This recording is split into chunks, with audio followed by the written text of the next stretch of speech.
아침 뉴스. 여러분 안녕하십니까. 2018년 1월 5일 금요일 CBS 아침 뉴스 최승진입니다. 문재인 대통령과 트럼프 미국 대통령은 평창 동계올림픽 기간에 한미연합 군사훈련을 실시하지 않기로 합의했습니다.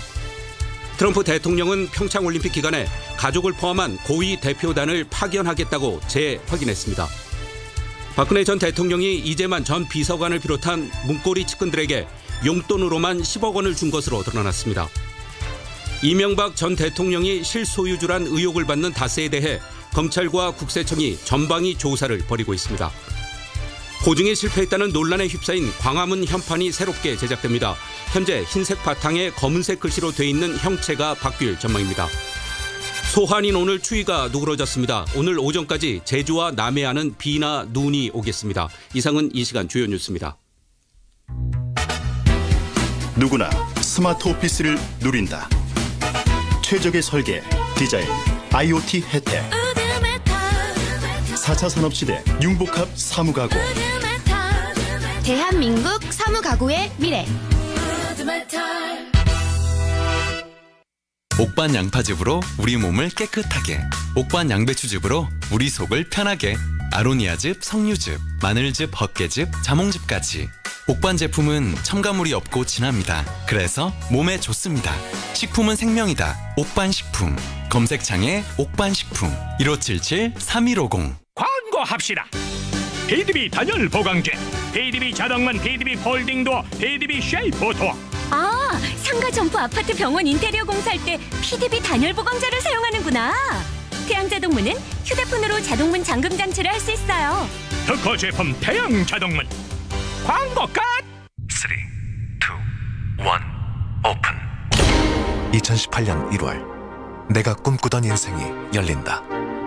오픈형 렉스턴 스포츠 탄생. Life is open. 렉스턴 스포츠. 지금 쌍용자동차 전시장에서 사전 계약 중. 송도의 속 시원한 투자교통 정보입니다. 풍부한 수요와 랜드마크 시티역 예정으로 흐름이 좋은데요. 인기 많은 소형의 전실 발코니까지, 대기업 종사자부터 대학교 학생들까지 양방향 원활할 것으로 예상됩니다. 지금까지 1990실 송도 랜드마크 푸르지오 시티였습니다. 12월 오픈 1577-4540 대우건설. 문재인 대통령과 트럼프 미국 대통령은 어젯밤 늦게 전화통화를 갖고 평창 동계올림픽 기간 한미연합군사훈련을 실시하지 않기로 전격 합의했습니다. 특히 트럼프 대통령은 최근에 남북 대화 움직임을 적극 지지한다는 입장을 밝혔습니다. 첫 소식 박지환 기자가 보도합니다. 문재인 대통령과 트럼프 대통령은 평창 동계올림픽이 안전하고 성공적으로 개최되도록 최선을 다하기로 뜻을 모았습니다. 이를 위해 문 대통령은 평창 동계올림픽 기간 한미 연합 군사훈련 중단을 요청했고 트럼프 대통령은 이를 흔쾌히 수용했습니다. 문 대통령은 남북 대화가 북핵 문제 해결을 위한 미국과 북한의 대화 분위기 조성에 도움이 된다고 확신한다고 말하기도 했습니다. 이에 대해 트럼프 대통령은 남북 대화 성사를 평가하고 좋은 결과가 나오기를 희망한다며 적극적인 지지 의사를 보냈습니다. 또 미국은 100% 문재인 대통령을 지지한다고 강조하기도 했습니다. 트럼프 대통령의 이 같은 반응은 판문점 소통 채널이 23개월 만에 복구되는 등 남북관계 개선 모멘텀이 커지는 과정에 나온 것이어서 주목됩니다. 특히 평창 동계올림픽 참가를 선언한 김정은 북한 국방위원장의 신년사에 대해 미국 내 강경파와 국내 보수 야당에서 한미동맹 균열을 우려하는 가운데 트럼프 대통령이 이를 전격 불식시켰다는 데서도 의미를 찾을 수 있습니다. 문재인 정부 입장에서는 트럼프 대통령이 한미 군사훈련 연기는 물론 남북 대화를 100% 지지한다고 밝히면서 향후 남북관계 개선 추동력도 확보했다는 평가입니다. 청와대에서 CBS 뉴스 박지환입니다.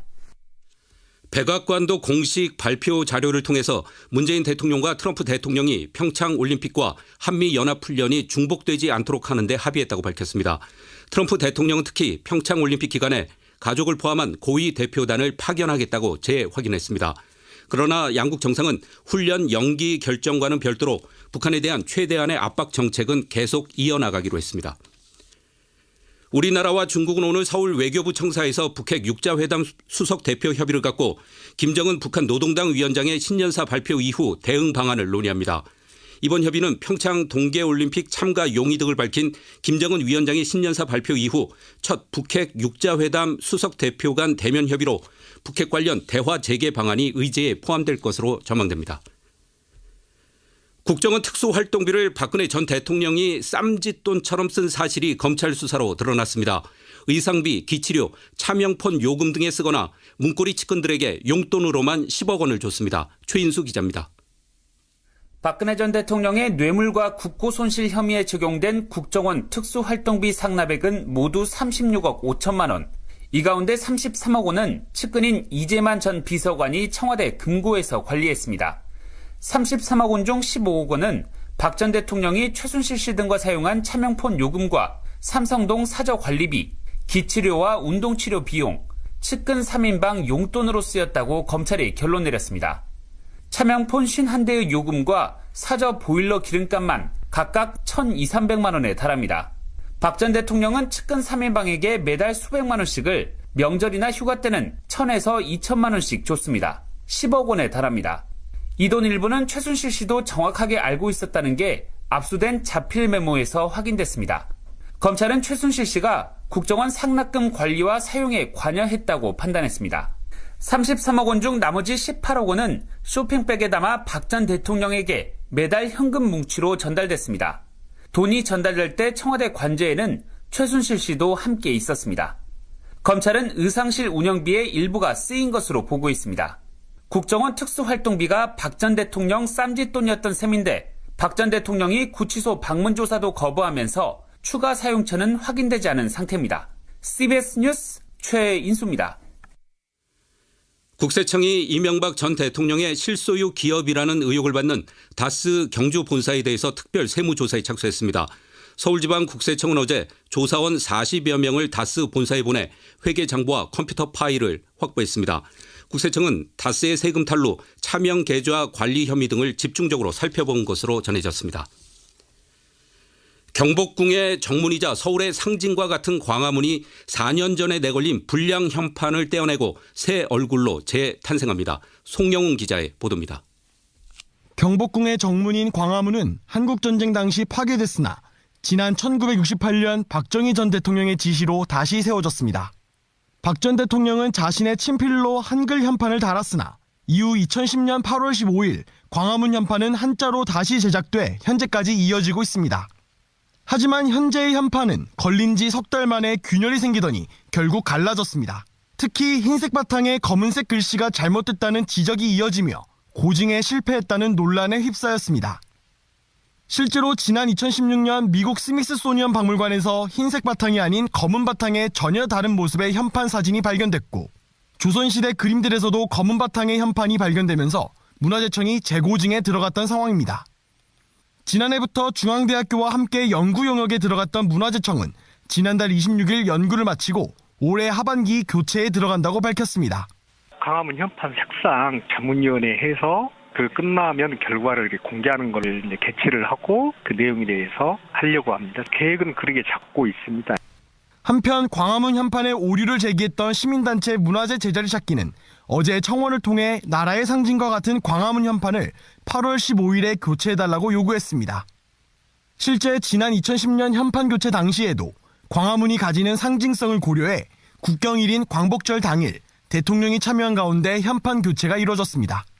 CBS 뉴스 송영훈입니다.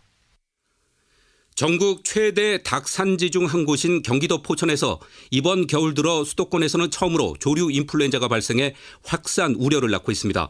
주민들은 또다시 재앙이 찾아왔다며 한숨만 내쉬었습니다. 현장을 고무성 기자가 다녀왔습니다. 고병원성 조류 인플루엔자가 또다시 발생한 경기도 포천시 영북면의 한 산란개 농가.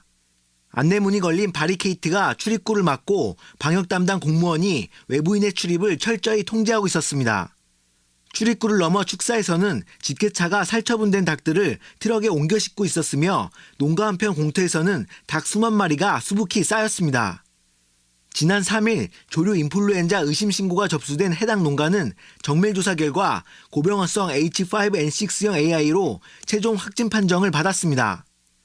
이곳에서는 지난 2016년 11월 포천에서 최초로 발생한 AI로 닭 23만여 마리가 살처분되기도 했습니다. 지난해 8월 어렵게 20만 마리의 산란개를 재입식한 농장에서는 지난달 말 초란이 생산됐습니다.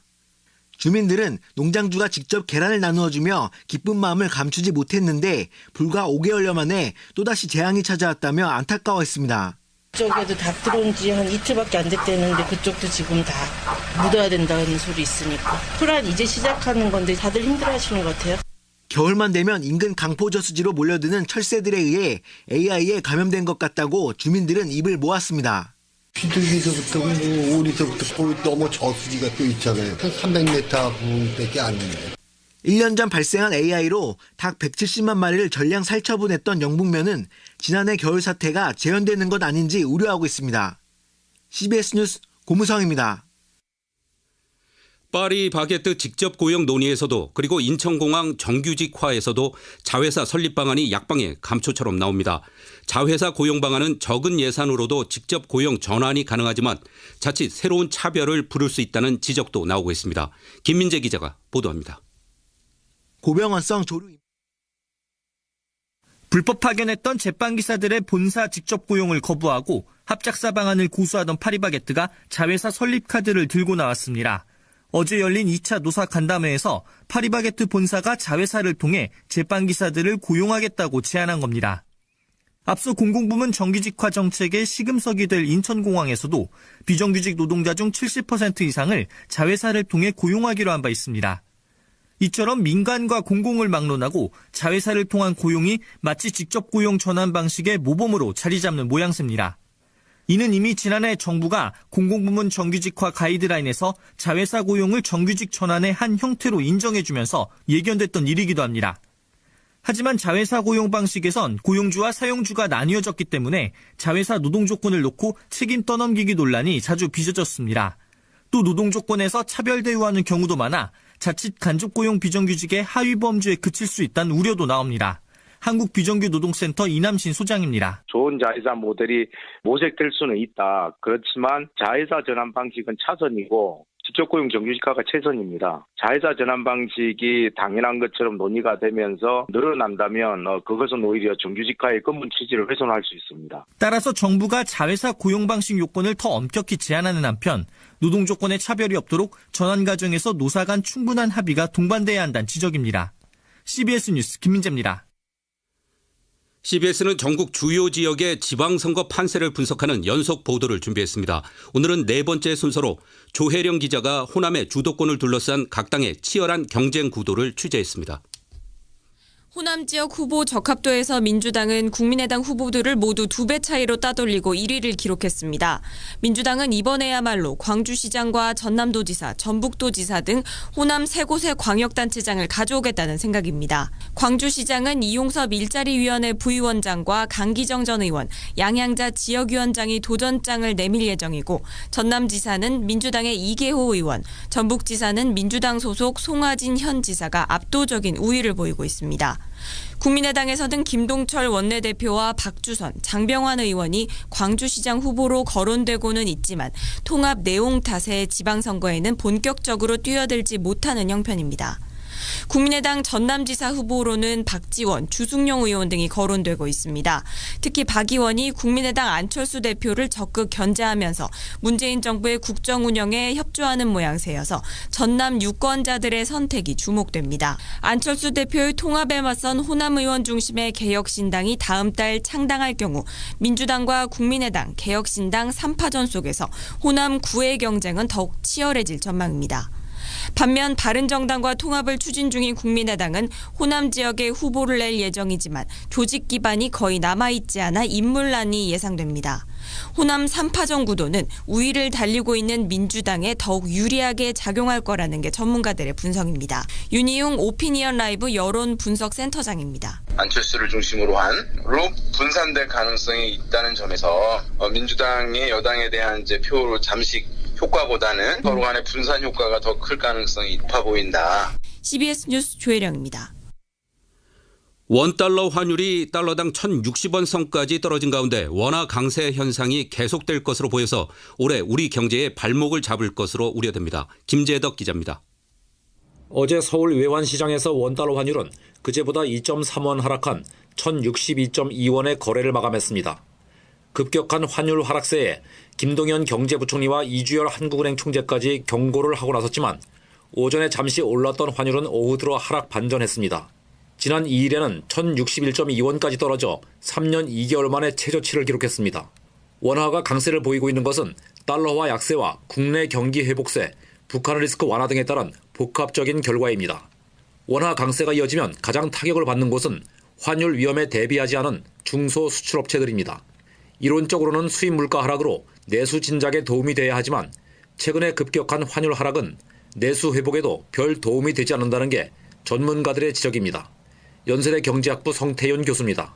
원래는 워낙 강세가 되면 그래도 좀 내수 쪽에 상당히 좀 도움이 돼야 되는데 경기가 막 회복되면서 물가 압력이 생기고 있는 그런 상황은 아니거든요. 문제는 이 같은 원화 강세, 달러 약세 현상이 장기간 지속될 것이라는 데 있습니다. 대신증권 임혜윤 연구원입니다. 그래서 당분간은 달러가 크게 반등하지 못할 거기 때문에 달러 환율도 현재 수준. 왜냐면은 한국 같은 경우는 크게 지금 워낙 강세를 반전시킬 만한 그런 재료들이 없기 때문에 일부에서는 원달러 환율이 10년 만에 1,000원대 아래로 하락할 것이라는 전망까지 내놓고 있는 등 환율이 올해 우리 경제의 최대 복병으로 떠올랐습니다. CBS 뉴스 김재덕입니다.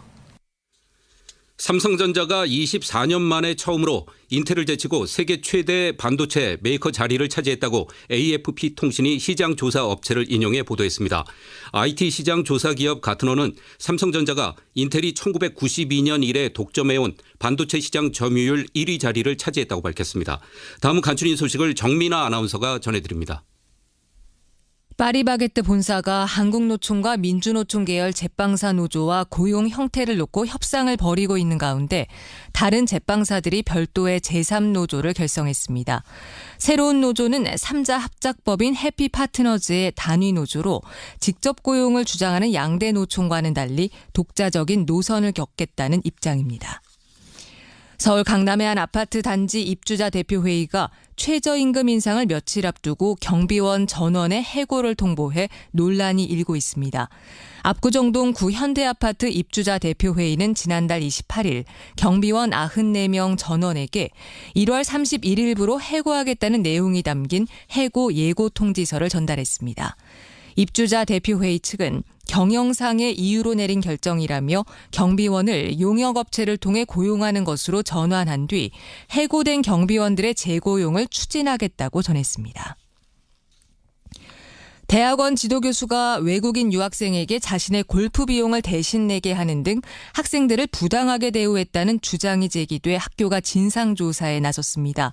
아주대학교 대학원 A 교수는 유학생 B씨에게 해외 출장지에서 골프비를 대신 내게 하고 B씨에게 지급된 연구비 수백만 원을 가로챘다는 의혹을 받고 있습니다.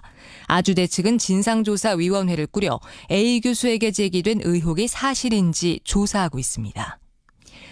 한미 자유무역협정 개정 협상의 공식 개시를 하루 앞둔 어제 우리 측 수석 대표인 유명희 산업통상자원부 통상정책국장이 첫 협상 장소인 미국 워싱턴 DC에 도착했습니다. 유 국장은 공항에서 특파원들과 만나 국익을 최우선으로 해서 이익의 균형을 이루며 우리의 국익을 반영할 수 있는 협상을 하겠다고 첫 실무 협상에 임하는 각오를 전했습니다. 에마뉘엘 마크롱 프랑스 대통령이 북한의 핵개발 등 잇따른 도발과 관련해 중국이 특별한 역할을 해야 한다고 재차 요구했습니다. 오는 8일에서 10일 처음으로 중국을 국빈 방문하는 마크롱의 발언은 시 주석과의 정상회담에서 북핵 문제를 집중적으로 논의하겠다는 뜻으로 해석됩니다.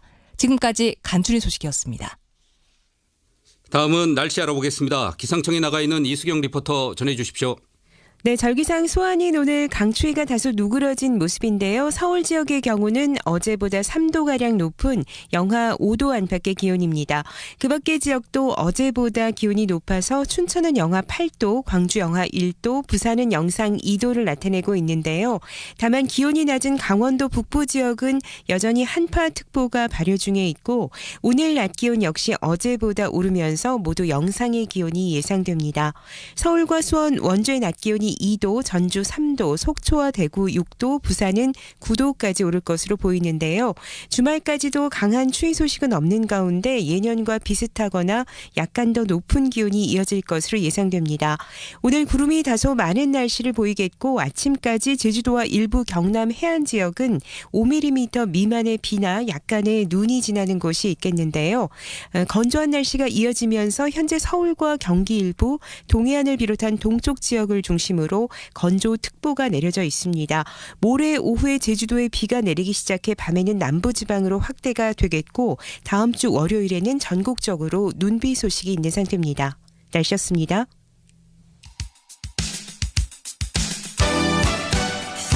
여러분께서는 지금 최승진의 아침 뉴스를 듣고 계십니다. 신문으로 보는 세상 아침 신문 읽기 황명문 선임기자 나와 있습니다. 어서 오십시오. 네. 오늘 신문을 보면은 평창올림픽 기간에 한미 군사훈련 중단 합의 소식을 일제히 전하고 있습니다. 남북 대화의 진전도 좀 더 빨라지겠습니다. 네, 한미 정상이 평창올림픽 기간 훈련 중단을 합의하고 트럼프 대통령이 남북 대화의 지지 의사를 밝히면서 남북 당국 간 회담도 속도가 붙을 것이라는 전망인데요. 북한의 평창올림픽 참여 가능성이 더욱 높아졌다는 관측입니다. 네. 남북 대화의 물꼬가 트일 기미가 보이면서 육자회담 참가국들의 소통도 긴밀해지고 있다는데요. 오늘 콩시안유 중국 외교부 부부장 겸 한반도 사무 특별대표가 방한해서 한중 육자회담 수석대표 협의를 갖게 되는데 한반도 정세가 대화 분위기로 가는 상황에서 정부와 주변 관련국들 사이의 논의가 가속화되는 모습입니다. 네, 트럼프 대통령이 평창올림픽 기간에 가족을 포함한 고위 대표단을 파견하겠다고 재확인했습니다. 이 부분도 주목되는 대목입니다. 위안부 할머니들의 청와대 오찬 사진도 일제히 실려 있습니다. 문재인 대통령이 공식 사과를 했죠? 네, 문재인 대통령이 국빈 예우로 위안부 할머니들을 맞았다면서 할머니 뜻에 어긋난 위안부 합의에 대해 공식 사과했다고 신문들이 전하고 있는데요. 고 김학순 할머니의 증언으로 위안부 문제가 국제사회 현안으로 떠오른 지난 1991년 이후 27년 만에 할머니들이 청와대 초청을 받았다면서 위안부 졸속 합의 바로잡기에 첫 발을 뗐다고 평가를 하고 있습니다. 문 대통령의 오는 10일 신년 기자회견에서 후속 대책이 언급될 것이라는 전망인데요. 그러나 어제 아베 신조 일본 총리는 새 기자회견에서 위안부 합의에 대해 한마디도 언급하지 않았습니다. 네. 그러나 앞서 강경화 외부 장관이 합의 파기를 포함해 모든 것이 가능하다고 밝힌 만큼 앞으로 국내 여론의 반응이 관건이 될 것이라는 전망입니다. 네, 앞서 아베 총리는 한일 합의에서 1mm도 움직이지 못한다고 언급을 한 적이 있습니다. 한일 간 갈등이 이어지고 있습니다. 이명박 전 대통령이 실소유자란 의혹이 있는 다스에 대해서 국세청이 세무조사에 들어갔습니다. 네, 국세청이 다스 경주본사에 서울청 조사 사국조사관을 투입을 해서 회계장부 등을 압수했다는 소식을 신문들이 전하고 있는데요. 국세청의 특수부라고 불리는 서울청 조사 사국은 통상 세금 탈루 등 혐의를 특정을 해서 특별 세무조사를 진행하는 곳입니다. 다스 비자금 조성 등과 관련해 현재 검찰 조사가 진행 중에 있는데 국세청도 세금 탈루 혐의에 대해서 본격 조사에 나서면서 다스 수사의 발걸음이 빨라지고 있다는 분석입니다. 조사 사국이 직접 조사에 나섰다는 점에서 다스의 새로운 비자금 등을 밝혀내거나 이 과정에서 다스 실소유주 의혹을 규명할 단서를 찾아낼 수 있을지 관심을 모으고 있는데요. 네. 국세청이 이번 조사에서 다스가 중국 법인과의 거래를 통해서 탈세를 한 정황을 포착한다면 검찰 수사에도 적잖은 영향을 미칠 것으로 예상이 됩니다. 그동안 다스 전현직 임직원을 대상으로 진행됐던 검찰 수사가 다스 중국 법인 대표인 이명박 전 대통령의 아들 이시영 씨에게 초점이 맞춰질 가능성이 높아지면서 검찰의 칼끝도 결국 이 전 대통령을 겨냥할 것으로 보인다는 관측이 나오고 있습니다. 네, 그 밖에 어떤 소식이 있습니까?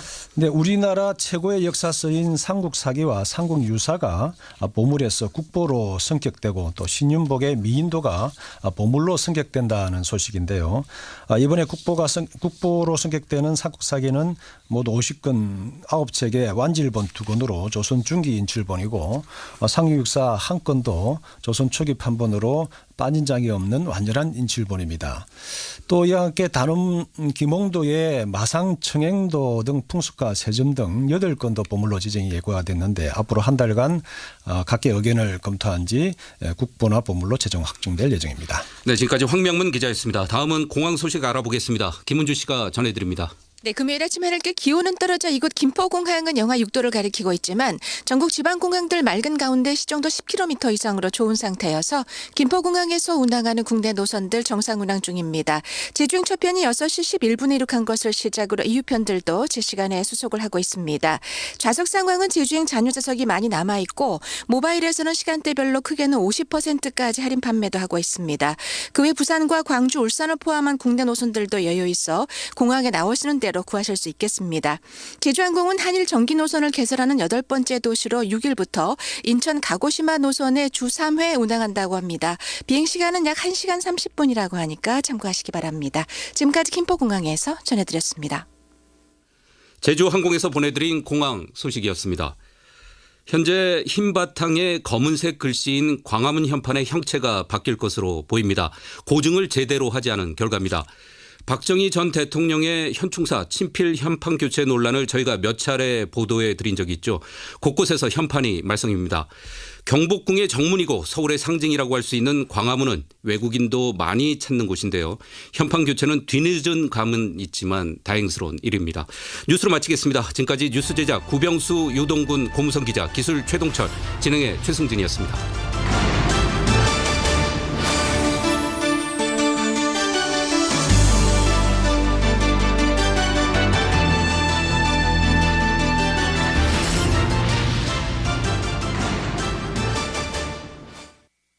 CBS. 주말인데 뭘 먹지? 아, 밥은 요리다가 있지?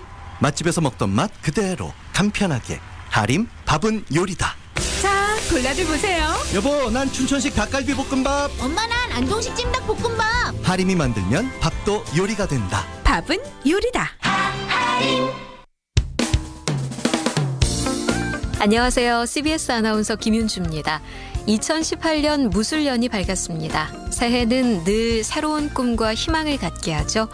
특히 올해는 취업난으로 깊어진 청춘들의 한숨이 취직 후 환한 웃음으로 바뀌어지길. 정량화된 스펙으로 지원자의 실력을 재단하기보단 공정하게 실력만으로 평가받길. 평등한 기회 속에서 취업의 문을 두드릴 청년들의 힘찬 도약을 한국산업인력공단이 응원합니다. 이 캠페인은 실력 중심 사회를 만드는 한국산업인력공단이 함께합니다. 안녕하세요. 야구 여신 최희입니다. 스포츠에서는 개개인의 역량도 필요하지만 팀워크가 제일 중요하잖아요. 산업 현장은 어떨까요? 생산성 향상만큼 일터의 안전이 중요하고 안전을 위해서는 원하청의 팀워크, 공생협력이 필요하죠. 원청이 빨리빨리만 강조하며 하청 근로자의 안전과 건강을 챙기지 않는다면 하청은 사고 위험까지 떠안게 된답니다. 원청과 하청이 함께할 때 안전이 완전해진다는 점 꼭 기억해 주세요. 이제 우리 모두 안전의 신이 되어보자고요. 조심조심 코리아. 이 캠페인은 고용노동부와 안전보건공단이 함께합니다. 스위스의 정신과 의사인 폴 트루니에 박사는 우울증 환자를 치료하는데 하루 2번 아침 저녁으로 시편 23편을 묵상할 것이라고 처방했습니다. 예방의학자 황성주 박사는 성경 속에 있는 건강 지혜로 모든 질병의 악순환을 끊고 건강하게 살아갈 수 있다고 합니다. 성경 속에는 100세 인생의 비결과 몸과 마음을 소생시키는 평화의 건강법이 담겨 있습니다. CBS 북스가 펴낸 황성주 박사의 건강 10계명을 통해 건강의 신비를 만나보세요.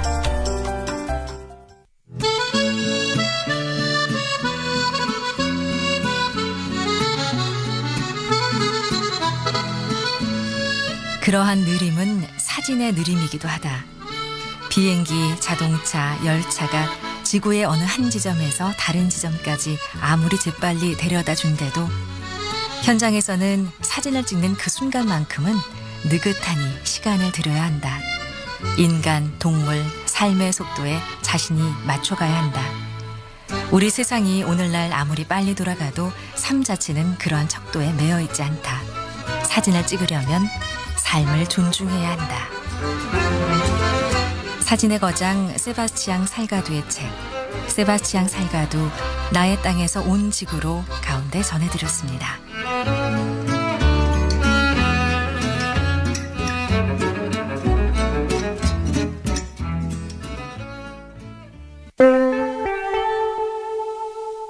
이 아름다운 당신과의 순간이 우리 곁에 더 오래 머무르기를. 인간의 시간을 연구하는 기업 메디톡스에서 현재 시간을 알려드립니다. 인간의 시간을 연구하는 기업 메디톡스에서 7시 30분을 알려드립니다.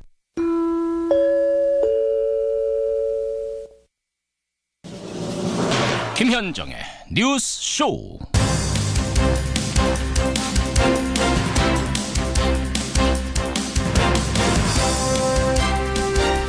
할머니들의 의견을 듣지도 않고 뜻에 어긋나는 협의를 해서 죄송합니다.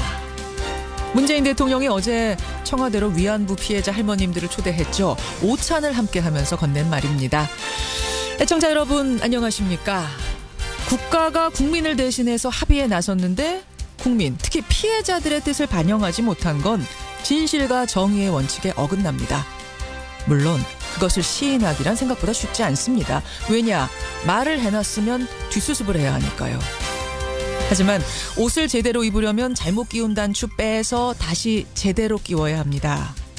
물론 단추를 끼우는 일이 훨씬 복잡하고 훨씬 시간이 더 걸리는 일이겠지만 그것이 나라다운 나라를 만드는 시작이 될 겁니다.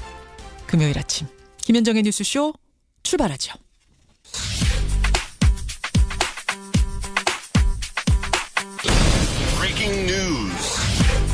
김현정의 뉴스쇼가 주목한 오늘의 포인트 김정훈 기자 나와 있습니다. 어서 오세요, 김 기자. 네. 금요일 아침 첫 포인트 뭡니까? 네, 연합훈련 연기 한미 정상의 한 목소리입니다. 한미 정상이 어제 밤에 전화 통화를 했어요. 네. 평창 동계올림픽 기간 중에 한미 연합군사훈련 연기하겠다 결국 공감을 한 거죠. 네, 어제 통화가 어젯밤 10시부터 30분간 이루어졌거든요. 예. 문재인 대통령이요. 북한이 더 이상 도발하지 않는다면 올림픽 기간 중 연합훈련 연기의 뜻을 밝혀주면 좋겠다 이렇게 말을 했고요. 그러니까 여태까지는 미국이 공식 입장이 없었던 겁니다. 그렇습니다. 예. 예. 그러자 트럼프 대통령은 자신을 대신해서 그렇게 말씀하셔도 될 것 같다 이렇게 화답을 했습니다. 특히 남북 대화 과정에 우리 도움이 필요하다면 언제든 알려달라면서 미국은 100% 문 대통령을 지지한다 이렇게 언급했다는 것이죠. 사실은 이제 남북 간의 해빙 모드가 갑자기 만들어지면서 한미 관계는 삐걱대는 거 아니냐. 한미 공조는 깨지는 거 아니냐 이런 우려가 있었는데. 그런 우려가 있었죠. 일단 그런 우려는 불식하게 됐습니다. 이에 따라서 남북 간 대화 국면도 더 본격화될 것 같죠. 예. 그렇다고 마음을 놓을 수는 없습니다. 북한을 상대로는 물론이고 미국도 마찬가지죠. 제임스 매티스 미 국무장관은 이번 훈련 연기는 정치적인 이유가 아니라 병참과 수송 등에 따른 현실적 문제 때문이다. 이렇게 의미 확대를 경계하기도 했네요. 어쨌든 긍정적인 신호는 분명하고요. 지금 북한이 고위급 회담에 대한 답은 아직도 안 주고 있어요. 네. 예, 이 답이 오기를 기다려야겠습니다. 다음 포인트 가죠. 네, 앞서 미국과 뜻을 모은 소식을 전해드렸는데 단판을 지어야 할 숙제도 있습니다. 미국과? 네, 한미 FTA 재협상입니다. 한미 FTA 개정 협상 드디어 시작이 된 겁니까? 네, 개정 협상을 위해서 우리 측 협상단이 워싱턴 DC에 도착을 했고요. 오늘 미국 측 협상단과 1차 개정 협상에 나섭니다. 예. 오늘은 일단 서로의 입장을 확인하는 탐색전을 벌일 것 같고요.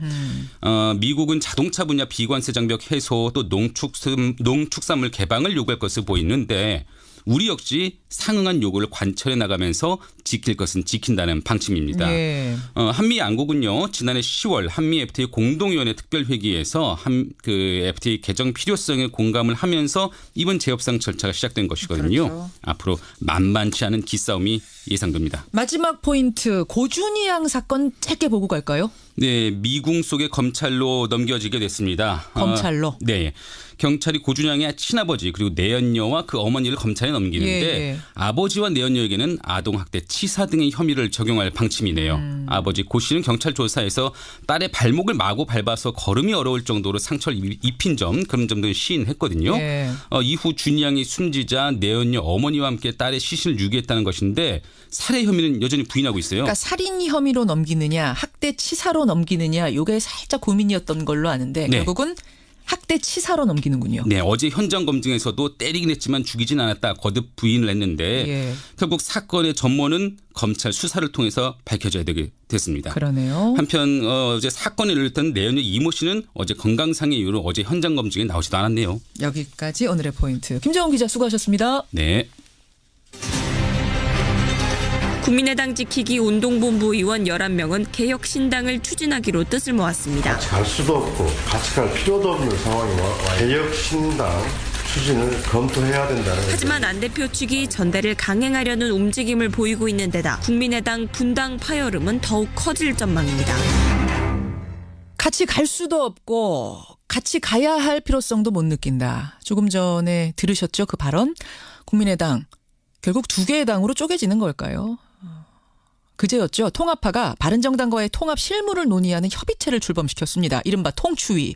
그러자 반대하는 11명의 의원들이 모여서 우리는 따로 신당을 창당하겠다. 이렇게 밝혔습니다. 이른바 개혁신당. 안철수 대표는 끝까지 설득을 해서 반대파와도 함께 가겠다. 이렇게 말을 했는데 끝내는 분당으로 결론이 나는 걸까요? 자, 신당 추진을 밝힌 11명의 의원 가운데 한 명 만나보겠습니다. 유성엽 의원입니다. 유 의원님 안녕하세요. 예, 안녕하세요. 안철수 대표는 끝까지 설득해서 그분들도 같이 가겠다라고 했는데 같이 갈 여지는 전혀 없는 겁니까? 저희들이 그 통합을 해서는 안 된다, 그 합당을 해서는 안 된다라고 생각하는 것은 세 가지입니다. 첫째, 그 당의 지금 지지율이 올라가지 않기 때문에 그 통합을 통해서 당의 지지율을 회복하겠다라는 것이 그 첫 번째 아마 통합의 의도인데요. 유 의원님, 그 부분은 워낙 여러 번 국민의당 반대파 의원들이 나와서 설명을 해주셔서요. 청취자들이 충분히 알고는 있을 것 같아요. 그래요? 그러니까 정치공학적으로 그렇게 안이하게 그 통합을 추진하는 것은 아주 하수 중에 하수다. 하수 중에 이런 하수다. 점이고. 두 번째, 설사 통합을 한다 하더라도 그 통합의 방향이 잘못되었다라는 겁니다. 왜 하필 중도 보수 대통합을 해서 그 보수 쪽에다가 등을 대주려고 하는 것인지. 지금 보수는 엄청난 그 비판과 좀 혼이 좀 나야 되지 않아요? 그 MB 정부, 박근혜 정부를 거쳐오면서 엄청난 그 잘못을 저질러 왔잖아요. 왜 그 보수의 부활에 우리 국민의당에 등을 대줘야 하는 것인지. 이게 통합의 방향이 잘못됐다라는 것이고.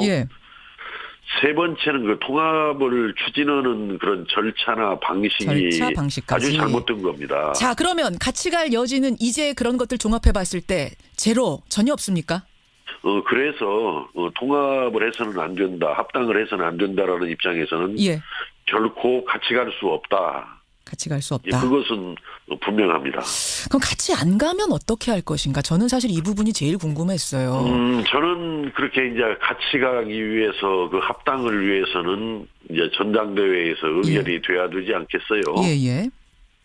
그래서 저희들의 제 1차적인 목표는 이제 전당대회가 언제 1월 말이나 2월 초에 지금 할 계획을 갖고 있겠죠. 합당을 추진하는 측에서는. 그렇죠.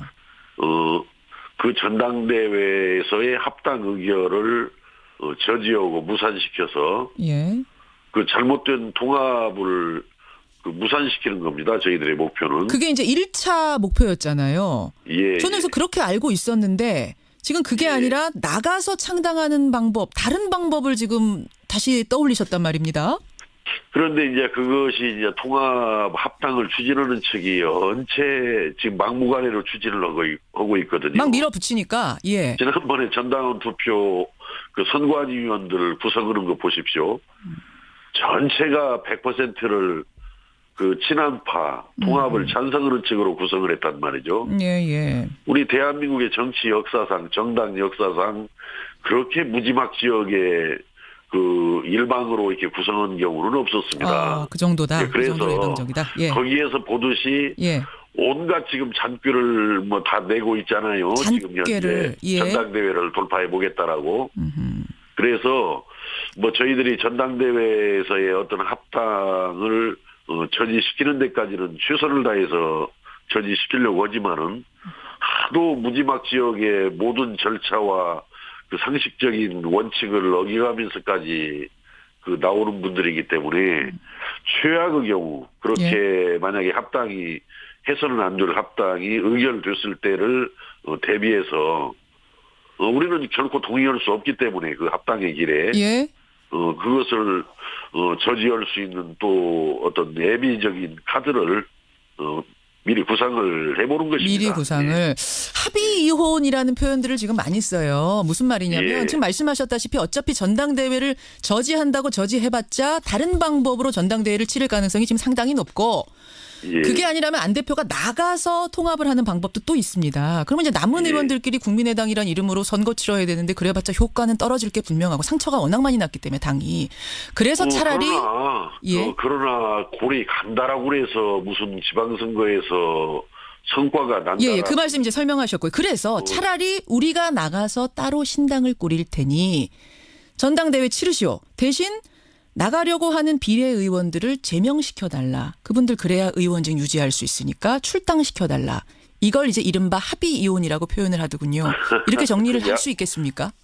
그런데 어떻든 지금 무슨 합의 특히 이혼을 거론하고 지금 합의 이혼을 이야기하는 것은 좀 시기상조 같고요. 좀 빠릅니까? 어떻든 저희들은 그 전당대회를 저지시켜가지고 저지시킨 상황에서 통합을 하기를 간절히 원하는 그런 분들은 나가서 통합을 하고 싶습니다. 알겠습니다. 신당 한다면 몇 분의 의원이나 함께 하실까요? 글쎄요, 그 숫자도 그렇게 중요할까요? 그 숫자가? 중요하죠. 원내교섭단체가 되느냐 안 되느냐는 국회에서 힘갔는데 상당히 다릅니다. 저보다 잘하시잖아요, 의원님. 중요하지만은 정치에서 더 중요한 것은 어떻게 하고자 하는 그런 생각, 가치가 저는 더 원내 교섭단체 20명 이상 요건보다도 더 중요하다고 생각합니다. 20명 안 됩니까? 그 말씀은? 제가 여기서 그걸 말씀드리는 것은 그렇지만은 20명은 훨씬 넘습니다. 훨씬 넘습니까? 지금 언론 보도에는 18명 정도다라고 얘기가 나오던데 20명 훨씬 넘는다는 말씀이세요? 만약에 최악의 경우 신당을 창당하는 상황이 되면은 그런 상황이 이제 된다라고 하면은 20명이 넘는다라고 해서 신당을 만들고 20명이 안 된다라고 해서 신당을 만들지 않고 이런 경우는 아닙니다. 그것은 아니다. 저는 20명 이상은 충분히 20명을 훨씬 넘는다라고 생각하지만은 설사 20명이 되지 않는다 하더라도 함께 갈 수 없는 것은 함께 못 가는 겁니다. 그것은. 그렇군요. 지금까지 중도로 분류되었던 분들 계세요. 박주선, 김동철, 주승용, 권은희, 황주홍 이런 의원들. 이분들 중에 사실상 반대쪽으로 돌아선 분도 계신단 말씀이세요? 그분들은 결국 만약에 최악의 상황이 오게 되면은 우리와 함께 하게 될 것이다라고 저는 조심스럽게 예상을 합니다. 그건 물밑으로 대화를 지금 많이 하고 계신다는 얘기고 그런 의사도 받으셨단 말씀으로 들리네요. 그런 구체적인 물밑 대화는 안 하지만은 전반적인 그런 상황을 그동안의 상황을 짚어보고 또 앞으로의 상황을 예상했을 때는 만약에 갈림길에 서서 어디로 갈 거냐 이렇게 선택해야 되는 상황이 왔을 때는 저는 그 골이 가지 않으리라고 생각합니다. 우리와 함께하리라고 생각합니다. 박주선 의원 같은 분들 워낙 이제 거물급 의원이시니까 이런 분들 확실히 반대파 쪽 서실까요? 그럼요. 지금 현재 그 구당초라고 그래가지고 그 당을 구하기 위한 조선 의원들의 모임도 있었지 않습니까? 오히려 중진 그런 의원들보다도 더 조선 의원들이 더 적극적입니다. 사실. 박주선 의원 같은 거물급이요. 중진 의원들. 그분은 통합 반대파셔요. 반대파로 봐도 됩니까? 박주선 부회장님은 통합 반대파입니다. 원래부터. 알겠습니다. 지금 갈림길에 섰을 때를 가정해서 말씀드리고 있는데 갈림길에 섰을 때 가장 헷갈릴 분들, 고민이 많을 분들이 비례의원 세 분 아니에요. 박주현, 이상돈, 장정숙 의원. 어젯밤에 안철수 대표가 그랬습니다. 비례의원들 나간다고 해도 난 제명 못 시켜준다. 국민의당이란 이름으로 된 분들인데 이분들이 나가서 개인 활동하도록 어떻게 제명시켜주느냐. 어떻게 생각하십니까? 저는 안철수 대표가 어저께 그렇게 분명히 이야기를 하셨습니까? 그렇게 했답니다. 언론 인터뷰에서. 그런데 그것은 새 정치를 하신다는 분으로서는 조금 실망스럽습니다. 그렇게 발언했다면 지금 그 자유한국당에서 그 김연아 의원이라는 분 계시죠? 그분이 원래 바른정당과 함께 교회를 같이 하면서도 그 자유한국당에서 안 내보내주니까 정말 그 이상한 그런 입장에서 행보해서 정치를 했잖아요. 한국당에 당적은 두고 바른정당과 함께 활동하죠. 그런데 저 안철수 대표가 새정치하신다는 분이 자유한국당과 똑같은 입장을 가지고 그거 보인다라는 것인데 그건 굉장히 그 국민들이 보기에 아주 이상스럽게 볼 것인데요. 안철수 대표를. 끝끝내 그럼에도 불구하고 안철수 대표가 비례의원 3명 제명 못 시켜주겠다 하면은 그러면 그 세 분은 당적은 통합당에 두고 활동은 신당하고 같이 하는 김연아 의원식이 되는 걸까요? 그렇게라도 활동하실 건가요? 아마 제가 보기에는 그 의원직을 뭐 유지하는 것도 현실적으로 중요한 일 중에 하나일 일 것이기 때문에 아마 그런 방식으로 해야 되지 않겠냐 이렇게 생각합니다. 그렇게라도 하겠다. 만약 굳이 뭐 거기에 질문 안 대표가 끝까지 안 해준다면 그 방법밖에 없죠. 저는 뭐 우리 안철수 대표가 그렇게까지 망가지지는 않으리라고 생각합니다. 그렇게까지 망가지지. 아니 그런 말씀 지금 분명히 하셨다니까요. 자유한국당과 똑같이 그 가겠다라는 모습인데 그거 그렇게 하겠어요? 안철수 대표가 아무리 그래도 자유한국당과 같은 그런 억지를 부리겠습니까? 알겠습니다. 그 부분 그렇고. 자, 그럼 신당 창당을 혹시 한다면 언제까지 돼야 한다? 마지노선 있습니까? 저희들은 아까도 말씀드린 대로 신당 창당이 절대적인 목표가 아닙니다. 물론 그렇긴 합니다만 유 의원님 죄송합니다만 정당 국고보조금 받으려면 2월 4일까지는 등록을 해야 돼요. 돈 문제가 뭐 이게 아무것도 아니라고 할 수는 없는 것이 정당 하려면 돈 들어가는 건 아시잖아요. 아니요. 그러니까 아까도 자꾸 교섭단체를 가지고 그게 중요한 기준인 것처럼 또 뭐 정당 보조금 기준 뭐 중요한 것처럼 말씀하시는데 물론 뭐 그게 현실적으로 뭐 하찮은 일은 아니죠.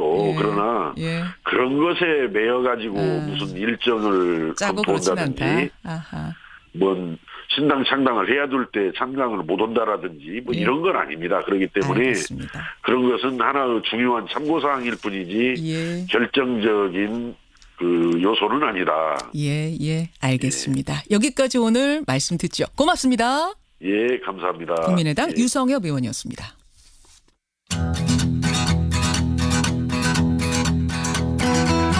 김현정의 뉴스쇼는 청취자 여러분의 참여로 이루어집니다. 트위터, 페이스북, 레인보우 게시판, 그리고 단문 50원, 장문 100원의 유료 문자 샵 1212, 우물정 1212 통해 참여하실 수 있습니다. 김현정의 뉴스쇼, 여러분과 함께 만듭니다. 김성환의 행간 시사평론가 김성환 씨 나오셨습니다. 어서 오십시오. 네, 안녕하세요. 시옷, 기역, 비읍, 치읓. 수수께끼 하나 낼게요, 제가. 이게 무슨 뜻이냐고요? 네. 시옷, 기역, 비읍, 치읓. 시골 비추? 시골 비추가 뭐예요? 지금 여러분 포털 사이트마다 들어가서 실시간 검색어 한번 보세요. 다 시옷, 기역, 비읍, 치읓이에요. 이거 수수께끼 푸느라고 지금 난리가 났어요. 뭐냐면은 한국당의 김종석 의원이 전환법 통과시키기 위해서 본회의 꼭 참석해 주세요라고 시민이 보낸 트윗에다가 답 트윗을 단문자를 보냈는데 미읍, 미음, 치읓, 시옷, 쌍기역 이렇게 하나를 보내고 또 하나는 시옷, 기역, 비읍, 치읓을 보낸 겁니다. 근데 앞에 거는 해석이 됐어요. 욕이에요. 제가 말은 못하고 미로 시작하는. 다른 의미일 수도 있습니다. 멸치 살까? 멸치 살까? 네. 뒤에 거는 도저히 해석이 안 돼요. 상간벽촌? 뭐지 이거?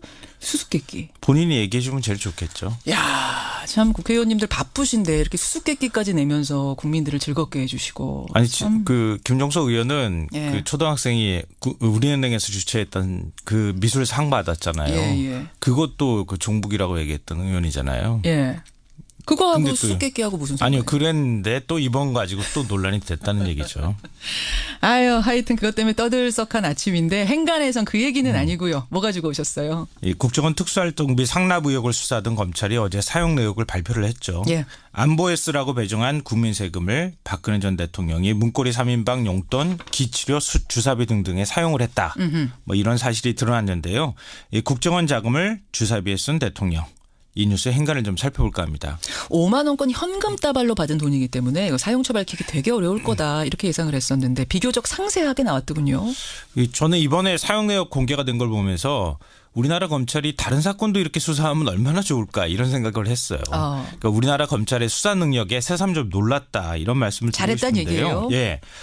박근혜 전 대통령이 받은 특활비가 총 36억 5천만 원이라고 하잖아요. 그런데 이원정 전 비서실장이 받은 1억 5천만 원을 빼면 실제로 35억 원 정도가 됩니다. 근데 검찰은 사용 내역을 밝히기 위해서 문고리 3인방을 포함해 한 30여 명의 계좌 500여 개를 이잡듯 뒤졌다고 합니다. 아무래도 스모킹 건은 이재만 전 총무비서관의 계좌일 수밖에 없는데요. 특활비를 받으면 전용 금고에 잠깐 넣어놨다가 박 전 대통령이 달라고 하면 현금 따발로 꺼내가지고 줬고 일부를 자신의 통장에 넣어서 계좌 이체를 해줬다고 하는데요. 이 특활비 외에 나머지 돈 사용한 내역을 하나하나씩 지어가면서 검찰이 그 사용 내역을 추적을 해보니까 뭐 차명평구입, 기치료 주사비, 뭐 삼성동 사저관리비 등등 해가지고 한 3억 6,500만 원을 사용한 것으로 확인됐습니다. 최순실 의상비 운영비 6억 9,100만 원. 문고리 3인방 용돈, 떡값, 휴가비 9억 7,600만 원. 이건 문고리 3인방 진술하고 또 최순실의 포스트잇에 적힌 금액을 대조하는 방식으로 확인했다고 합니다. 하지만 나머지 한 18억 원 정도에 해당하는 금액은 박 전 대통령과 최순실이 조사를 거부하는 바람에 아직 용처를 밝히지 못하고 있는 상황입니다. 검찰이 밝힌 것만 봐도 박근혜 전 대통령의 쌈짓돈이 됐던 이 국정원의 특활비. 이 뉴스의 행간, 이면 뭐가 숨어 있습니까? 첫 번째 행간은 입만 열면 거짓말이었다입니다. 누가요? 박근혜 전 대통령이요. 작년 1차 대국민 담화 때 뭐라고 했습니까? 최순실을 연설문 조금 고친 사람이다 이런 식으로 표현했잖아요. 새빨간 거짓말로 확인된 거나 다름이 없습니다. 왜냐하면 최순실과 한 지갑을 쓴 것이나 다름없다는 사실이 이번에 드러났거든요. 우리나라에서 가장 무서운 돈이 어디에서 나온 돈일까요? 어떤 거예요? 국정원 돈입니다. 국정원만큼 무서운 기관이 어디 있어요, 사실은. 그러게요. 그 돈이 왔다 갔다 하는 그 자리에 바로 최순실이 대통령과 함께 같이 앉아 있었다는 거잖아요. 옆자리에 앉아 있었다는 거거든요. 이 단순한 지인입니까? 연설문을 조금 고쳐준 사람인가요? 단돈 1원도 부정한 돈을 받은 적이 없다. 내가 뇌물 같은 더러운 돈 받으려고 대통령 한 줄 아느냐. 이런 얘기도 하면서 눈물까지 흘렸다고 하는데 다 거짓말, 거짓 행동이라는 사실이 이번에 또 드러났습니다. 이게 그냥 뇌물이 아니고 받아도 되는 돈이라고 생각한 건 아닐까요? 뭐 그럴 수도 있습니다. 그런데요. 돈에 부정한 돈, 더러운 돈 따로 쓰여 있습니까? 돈을 어떤 목적으로 쓰느냐, 어디에 사용했느냐에 따라서 값진 돈이 될 수도 있고 더러운 돈이 될 수도 있습니다. 그렇죠. 두 번째 행간 뭔가요? 두 번째 행간은 국정농단의 시작과 끝이 국정원 특활비였다입니다. 그래요? 국정원 특활비 사용 내역 잘 뜯어보세요. 차명폰 신한대 구입하고 그 요금 냈잖아요. 그 차명폰으로 뭐 했을까요? 최순실, 뭐 윤전추 이런 사람들하고 통화하는데 그냥 통화했겠습니까? 박근혜 전 대통령하고 최순실하고 천여 차례 넘게 통화했다고 얘기가 나오고 있는데 다 그 자리에서 뭐 연설문 어떻게 해라, 수석비서관 회의 열라 말라 뭐 별의별 얘기 오가지 않았겠어요. 그게 바로 국정농단이라는 겁니다. 기출의 아줌마, 주사 아줌마, 의료농단 뭐 이런 것들 전부 다 돈 거기서 나간 거예요. 특활비에서. 문고리 3인방 용돈 줬다고 하잖아요. 국정원 특활비 액수 늘어나는 데 따라서 비례해서 300만 원에서 800만 원까지 늘어났습니다. 그게 무슨 뜻일까요? 이거 먹고 조용히 해라 이런 뜻 아닐까. 좀 그렇게 생각하는데요. 이게 다 특활비에 사용됐다는 것은 곧 다른 말로 국정농단의 시작은 특활비에서 시작됐다. 그렇게도 볼 수 있겠네요. 네, 맞습니다. 그렇게도. 마지막 행간 뭔가요? 마지막 세 번째 행간은 물타기 주장의 설득력이 사라졌다입니다. 물타기 주장의 설득력이 사라졌다? 국정원 특활비 의혹 나왔을 때 이전 정부 때도 다 특활비 있었고 관행이었다 이렇게 자유한국당에서 주장했잖아요. 정치 보복이다. 네. 근데 국정원 예산실 직원이 이 특활비 대통령한테 상납하는 거 보고 나 진짜 사표내려고 했다 이런 얘기까지 나옵니다. 이전 국정원장 3명 모두 이거는 관행이라는 얘기는 듣지 못했다는 얘기도 나옵니다. 그래요. 이제는 더 이상 물타기 하려고 하지 않고 그냥 인정했으면 좋겠습니다. 여기까지. 오늘의 행간 김성환 씨 수고하셨습니다. 네, 고맙습니다. 이가탄의 힘. 붓고 피날 때 탁월하게. 아픈 잇몸을 건강하게. 이가탄. 잇몸병엔 이가탄. 증상은 달라도 잇몸병엔 역시 이가탄입니다. 잇몸병엔 이가탄. 아시죠? 명인제약. 안녕하세요. 김수현입니다. 모두가 세상을 여행할 때 모두 투어는 당신을 여행합니다. 당신이 좋아하는 것을, 설렘을, 이야기를. 모두의 여행이 다시 만나고 싶은 여행이 되도록. 다시 만나고 싶은 여행 모두 투어. 아유, 세 단계 종이 또 걸렸어. 정말 제본 하나 하려다가 미치겠네. 내가 진작 현대오피스로 바꾸라니까. 오늘 다 날 셀 거야. 이제 스트레스 받지 마세요. 사무기기 전문기업 현대오피스가 책임지겠습니다. 사무기기의 올바른 기준 현대오피스. 얼굴보단 등을 보여주는 시간이 더 많았던 아버지와 나. 홋카이도 한 호텔에 내리는 끝없는 눈앞에선 서로에게 쌓인 미움도 후회도 하잘것 없었다. 호텔을 예약하다 감동을 예약하다. 일본 간다며? 지하철 기차 입장권 다 샀어? 그걸 한국에서 살 수 있어? 그럼 내일 투어에 가면 다 있어. 일본 가서 표 사려고 줄 안 서도 돼. 항공권 호텔도 싸게 돼? 그건 기본이지. 다 된다니까. 어디라고? 2017 여행신문 소비자가 원하는 해외여행 개별여행 브랜드 12년 연속 1위 네일 투어. 당신의 집에 품격을 더한 명품 건축 박람회 하우징 브랜드 페어. 차세대 주거 문화부터 고품격 건축 자재까지 대한민국 명품 건축 박람회 2018 하우징 브랜드 페어 1월 18일부터 21일까지 삼성동 코엑스 하우징 브랜드 페어. 북한 핵 개발이 급변하는 국제 정세가 트럼프 대통령은 결단을 팩트와 픽션을 넘나들며 한반도를 둘러싼 음모를 일으켜 김진명 장편 소설 미중전쟁. 소설가 김진명입니다. 북핵 해법은 바로 우리가 찾아야 합니다. 김진명 장편 소설 미중전쟁. 세멘파커스. 너 이거 왜 먹어? 건강해지려고. 너 이거 왜 먹어? 예뻐지려고. 너 이거 왜 먹어? 날씬해지려고. 근데 이걸 왜 먹어? 그럼 넌 뭘 먹어? 나? 유기농 산물 먹어. 건강을 위해 찾으세요. 유기농 마크. 찾으세요. 무농약 마크. 친환경 농산물 자조금. 우주산업은 외국에서나 가능한 이야기일까요? 우리나라에서도 우주기술로 성공하고 싶다는 박재필 씨의 꿈이 초소형 인공위성 사업으로 이어졌습니다. 나가자! 우주로! 재필 씨의 도전이 세상에 없던 길을 만듭니다. 기프트카가 그 길에 함께하겠습니다. 현대자동차 그룹. 청취자 성민경님, 시옷, 기역, 비읍, 치읓 이거 시건방충 아닐까요? 김정우님, 수고 불참의 한 표 겁니다. 입으로 가죠. CBS 반도여보라 행복 DJ 김현욱입니다. 오늘은 보라 엄마의 사연이네요. 우리 집 남자들이 달라졌어요. TV만 보던 남편은 서재에서 책을, 아이는 별동학습관에서 연필을 잡아요. 유보라가 우리 가족에겐 최고의 선물이네요. 유보라 고마워요. 2018년에도 반도여보라의 가족사랑은 계속됩니다. 반도건설. 안녕하세요. 아나운서 엄지인입니다. 속담 얕은 데도 깊게 건너라. 작은 일도 소홀히 여기면 안 된다는 뜻인데요. 산업 현장에서 꼭 명심해야 할 말이 아닐까요? 화학 공장의 화재 폭발 사고는 지역 주민에게까지 큰 피해를 줄 수 있어 예방이 중요한데요.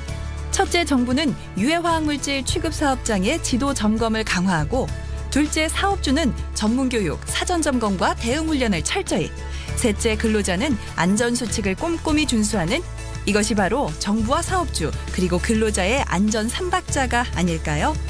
조심조심 코리아. 이 캠페인은 고용노동부와 안전보건공단이 함께합니다. 안녕하세요. 엄마 검객 남현희입니다. 우리 주변에는 생명에 대한 책임을 지고 꿈을 향해 나아가는 멋진 엄마들이 있습니다. 당당하고 자랑스러운 엄마, 미혼 양육모. 그들의 행복한 미래를 응원해주세요. 동방사회복지회와 사랑의 열매가 함께합니다. 아름다운 영웅 김영옥을 알고 계십니까? 독립운동가의 아들로 태어나 2차 대전과 6.25 전쟁에서 모든 전투를 승리로 이끈 전쟁 영웅이었습니다. 대령으로 제대 후 서거 때까지 33년을 사회봉사에 바친 위대한 인도주의자였던 김영옥. 암울한 시대에 태어나 세계를 무대로 기상을 떨친 재미동포 김영옥 대령을 통해 우리는 희망과 용기, 한국인의 정신을 배웁니다. 이 캠페인은 740만 재외동포의 든든한 버팀목 재외동포재단이 함께합니다. 너무 재미있었어요. 별빛 아래에서 프로포즈 했어요. 힐링이라 할까요? 너무 좋은 여행이었어요. 엄마, 아빠 또 가고 싶어요. 우리 포천으로 또 여행 가요. 겨울의 낭만과 즐거움이 가득한 포천으로 여러분을 초대합니다. 겨울 레포츠와 따뜻한 온천, 아트밸리, 한탄강 8경, 천정호수 썰매축제와 백운계곡 동장군 축제까지 올겨울은 몸도 마음도 힐링되는 포천에서 가족 연인과 함께 행복한 추억을 만드세요. 숭실대학교, 대한민국 최초 근대대학, 대한민국 최초 산학협력대학, 이젠 대한민국 최고 창업선도대학. 120년 자랑스러운 역사로 미래를 열어온 숭실대학교가 대한민국 청년 창업을 지원합니다. 창업이 미래다. 숭실대학교 창업지원단. 대한민국 청년 창업의 미래를 그려가는 숭실대학교가 8시를 알려드립니다.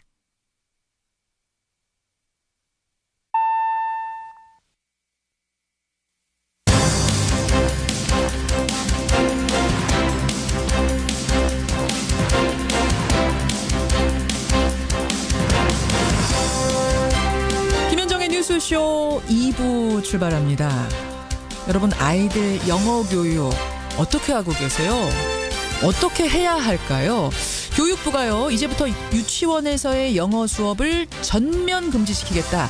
이미 정규 수업에서는 금지고 방과 후에 하는 것도 안 된다. 이렇게 카드를 꺼내자 찬반 논란이 거셉니다. 학부모들은 놀면서 ABC 가르치는 것까지 못하게 하냐? 그러면 사교육을 더 하란 말이냐? 청와대에 청원까지 올라간 상태인데요. 오늘 양쪽의 입장 듣고 판단을 해보죠. 월간 정두원도 있는 날입니다. 정두원 전 의원이 그 다스에 관해서, 정두원 전 의원은 예전에 이제 MB의 최측근 아니었습니까? 다스에 관해서 꼭 좀 하고 싶은 이야기가 있다고 하는데요. 월간 정두원에서 귀 기울여 보시죠. 오늘 권영철의 Y뉴스에서는 법원이 판사 블랙리스트를 조사하기 위해서 법원 직원들의 PC를 열어보려고 하는데 이게 법적으로 가능하냐 아니냐 논란이 있답니다. 권영철 선임 기자가 하나하나 짚어봤습니다. 50원에 담은 100원의 장문 유료 문자 샵 1212 카톡 레인보우까지 열어놓고 출발합니다.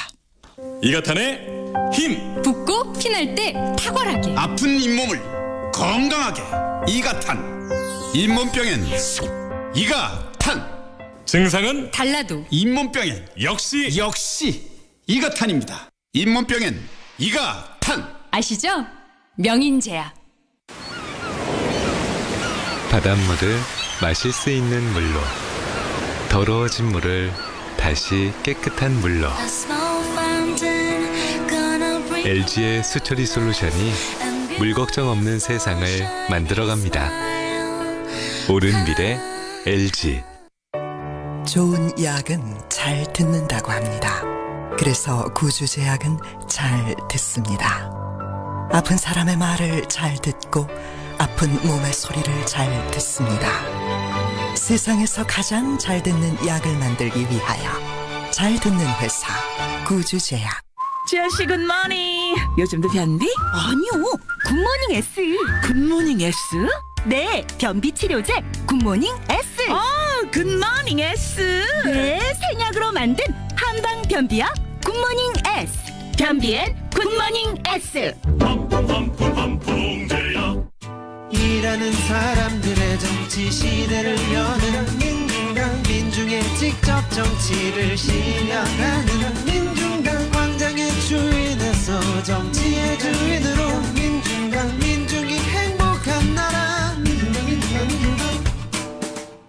민중당. 결혼할 때 흑침대가 달라졌습니다. 디자인을 새롭고 세련되게, 건강함에 모던함을 더했습니다.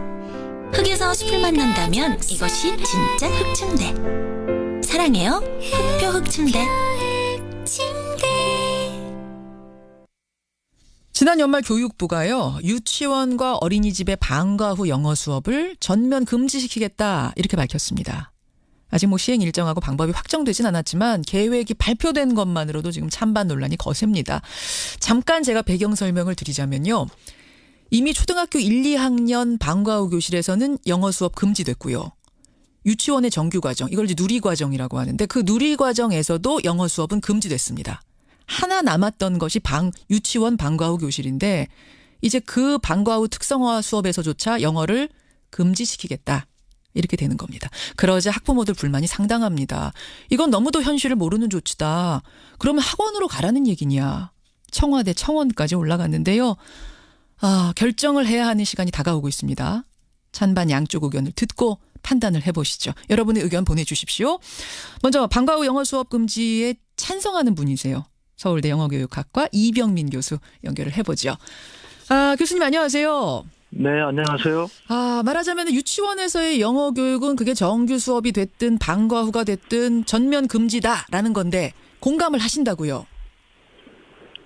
기본적으로 그 단계에서 이루어지는 그 교육이 그렇게 큰 효과가 있다든지 아니면 아이들한테 뭔가 의미 있는 교육을 줄 만큼의 내용이 아니기 때문에 사실은 그 부분에 대해서는 그렇게 그냥 규제로 해서 괜찮다. 이런 입장이죠. 그러니까 하나마나한 별 효과 없는 수업들을 지금 하고 있다 이런 말씀이세요?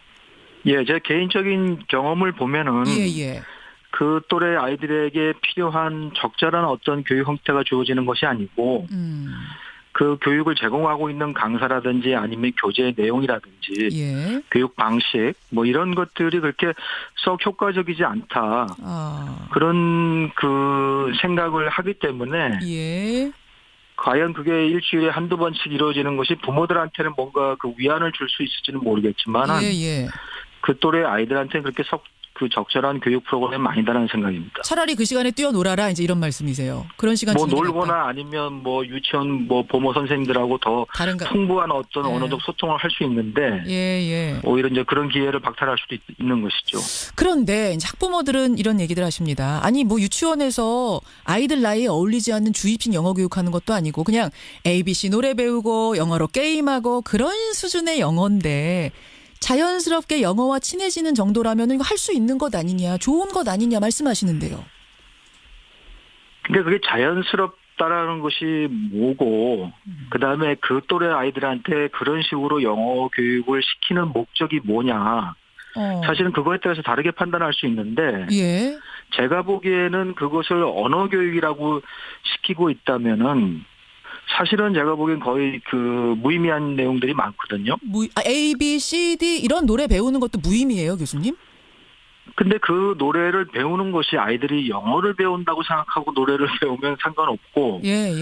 그다음에 거기 보면 아이들이 뭐 챈트를 따라한다든지 노래를 따라한다든지 그런 건데 그것이 그 아이들한테는 이게 우리말 노래인지 아니면 영어 노래인지도 사실은 구별이 잘 안 가거든요. 그것도 구별할 수 없는 단계다, 유치원 애들은. 그냥 따라서 하고 있는 거죠. 앵무새처럼. 근데 우리말인지 영어인지 모르는 상태, 그런 상태에서 언어 배우는 거 아니에요? 그게 더 효과적이라고 하는 거 아니에요?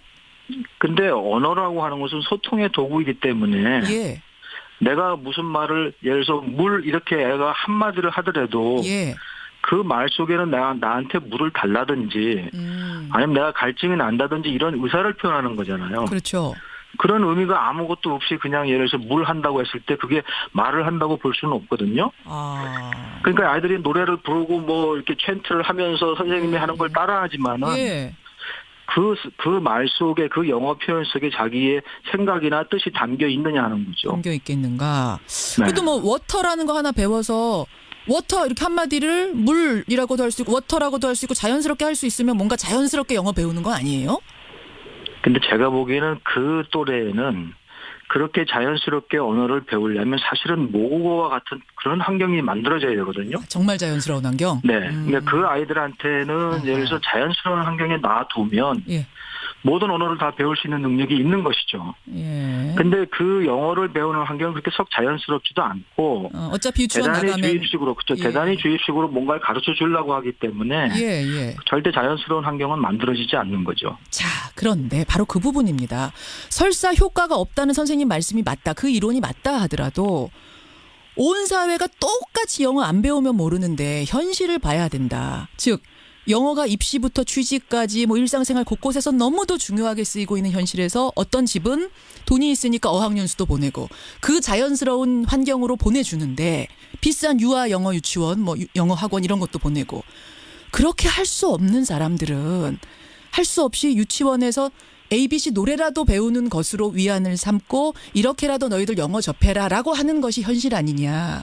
근데 그것마저 못하게 하면 이거는 그러면은 돈 어떻게 들여서라도 영어 유치원 가라는 얘기냐? 어학연수 보내라는 얘기냐? 엄마들은 그 얘기하세요. 네, 저는 그 부분은 어느 정도 인정을 하는데, 그러니까 예를 들어서 그 유치원 단계에서 이루어지는 어떤 방과 후 영어 교육이라고 하는 것이 큰 의미는 없고 예. 아이들한테 그래서 영어를 제대로 배울 수 있는 기회를 주는 것도 아니지만 어떻게 보면 학부모들이 약간 심리적 위안을 받는 부분들이 있어요. 그렇죠. 심리적 위안도 있고요. 또 똑같이 다 안 하면 모르는데 유치원에서 안 시키면 영어 학원 가서 하는 애들 있고 뭐 외국으로 단기 연수 이런 거 떠나는 애들은 또 있거든요. 그렇죠. 저는 그러니까 오히려 이제 그런 부분에 대해서 사실은 이쪽에서 유치원에서 이루어지는 그런 어떤 방과후는 사실은 코끼리 비스켓에 불과한 것이고 오히려 이제 그 외연에서 벌어지고 있는 일들에 대해서는 사실은 그 사교육이라는 의미에서 정부의 통제라든지 간섭이라든지 이런 것도 전혀 안 이루어지고 있는 상황이거든요. 예, 예. 그러니까 이제 그런 부분은 문제 제기가 돼야 되는 부분이죠. 그러니까 어떻게든지 해결이 돼야 되는 부분이고. 예. 사실은 근데 제가 느끼기에는 그런 부분도 그런 경험을 안 가졌다고 해서 유치원 단계에서 아이들이 사실은 그런 경험을 안 가졌다고 해서 그 후에 아이들의 영어 능력 발달이라든지 성장에 있어서 굉장히 결정적 영향을 미치느냐.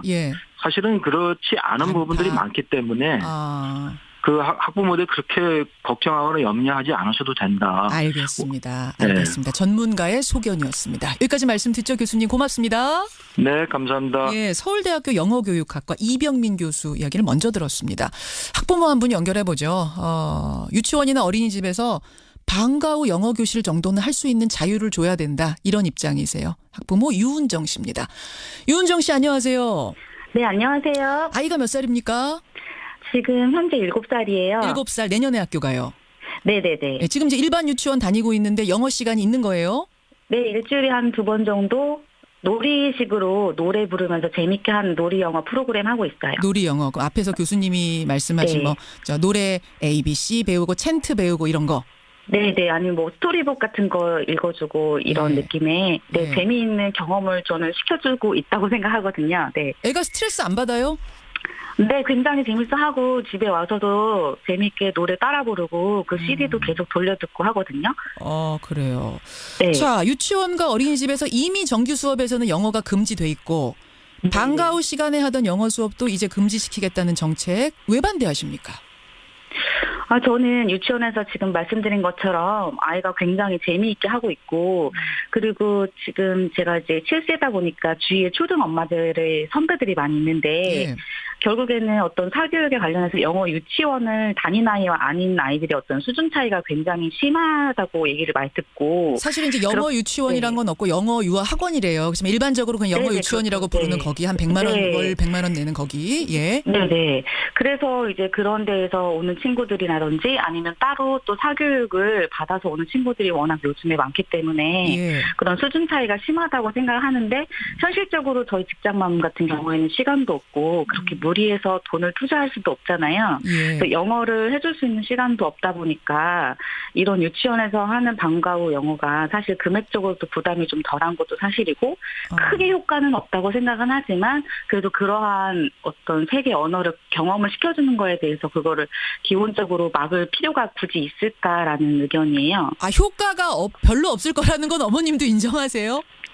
사실 저는 큰 효과를 생각하고 있는 엄마는 아니에요. 여기서 이제 큰 효과라고 하는 거는 좀 의견이 분분할 것 같기는 한데, 저 같은 경우에는 뭐 그걸 통해서 아이가 세계 국어를 세계 언어라고 하는 이 영어를 그 정도의 노출 시간으로도 막 자유롭게 한다 이런 느낌으로 저는 선택해서 하고 있지는 않거든요. 그걸 기대하는 게 아니라. 네. 그런 건 아니지만 심리적인 것도 그렇고 또 영어 교육은 또 애들마다 차이가 조금 있다고 보거든요.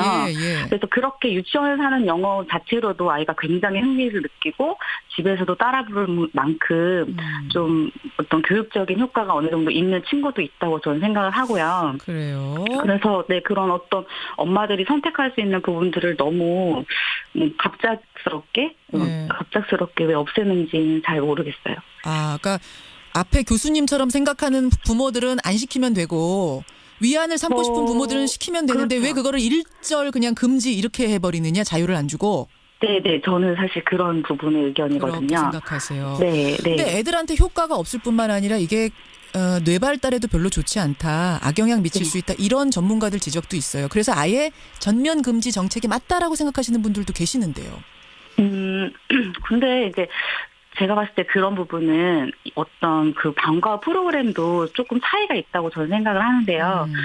제가 보내는 기관에서는 이제 정말 재미있게 경험을 시켜주고 그리고 사실은 세계의 언어가 영어인데 그걸 유아기 때 재미있게 이건 하나의 이런 언어가 있다라는 어떤 경험을 심어주는 거에 저는 좀 더 힘을 싣고 있고 어떤 또 기관 같은 경우에는 정말로 저렇게까지 막 쓰기 연습을 시키면서 아이를 힘들어하지 이런 기관도 사실 있기는 하더라고요. 네, 그래서 그런 거를 좀 엄마들이 유치원을 선택할 때도 요즘에는 다 설명회 같은 데를 다녀가지고 그런 것을 좋아하는 엄마들은 그런 데를 선택해서 유치원을 보내려고 하는 추세이고 그리고 대부분 제 주위에서는 막 그런 걸 가지고 나는 싫어라는 엄마보다는 그래도 영어를 꼭 경험을 시켜주고 싶다. 그런 엄마가 많고. 그래서 그게 현실이라는 거죠 지금 어머님. 그게 현실이다.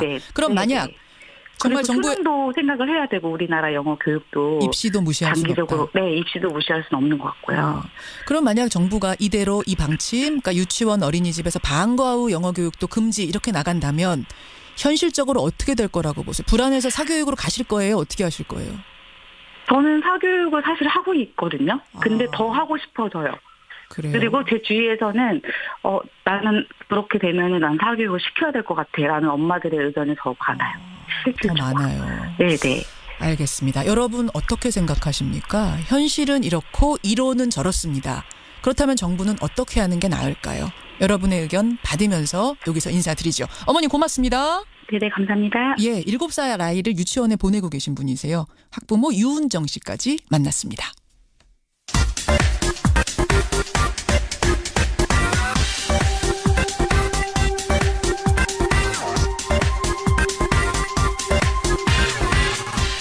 방송만 나갔다 하면 화제가 되는 시간이죠. 뉴스를 쏟아내는 코너. 우리 정치의 한 달 앞을 내다보는 시간입니다. 월간 정두원 뉴스쇼의 뉴스메이커 정두원 전 의원 오셨습니다. 어서 오십시오. 네, 안녕하세요. 새해 복 많이 받으세요. 새해 복 많이 받으세요. 네. 새해 소망 여쭙고 시작해야죠. 네, 그냥 마음 편안하게 잘 지냈으면 좋겠어요. 뭐 큰 욕심 없습니다. 그래봤자 뭐 되는 것도 없고. 왜 또 시작부터 셀프 디스를 하면서 시작을 하세요? 마음 편히 행복하게 그 이상이 뭐 있겠습니까? 맞습니다. 행복한 한 해. 그래. 그나저나 정 의원님. 뭐 수사도 본격화된다고 하니까 제가 이것부터 좀 여쭐게요. 네.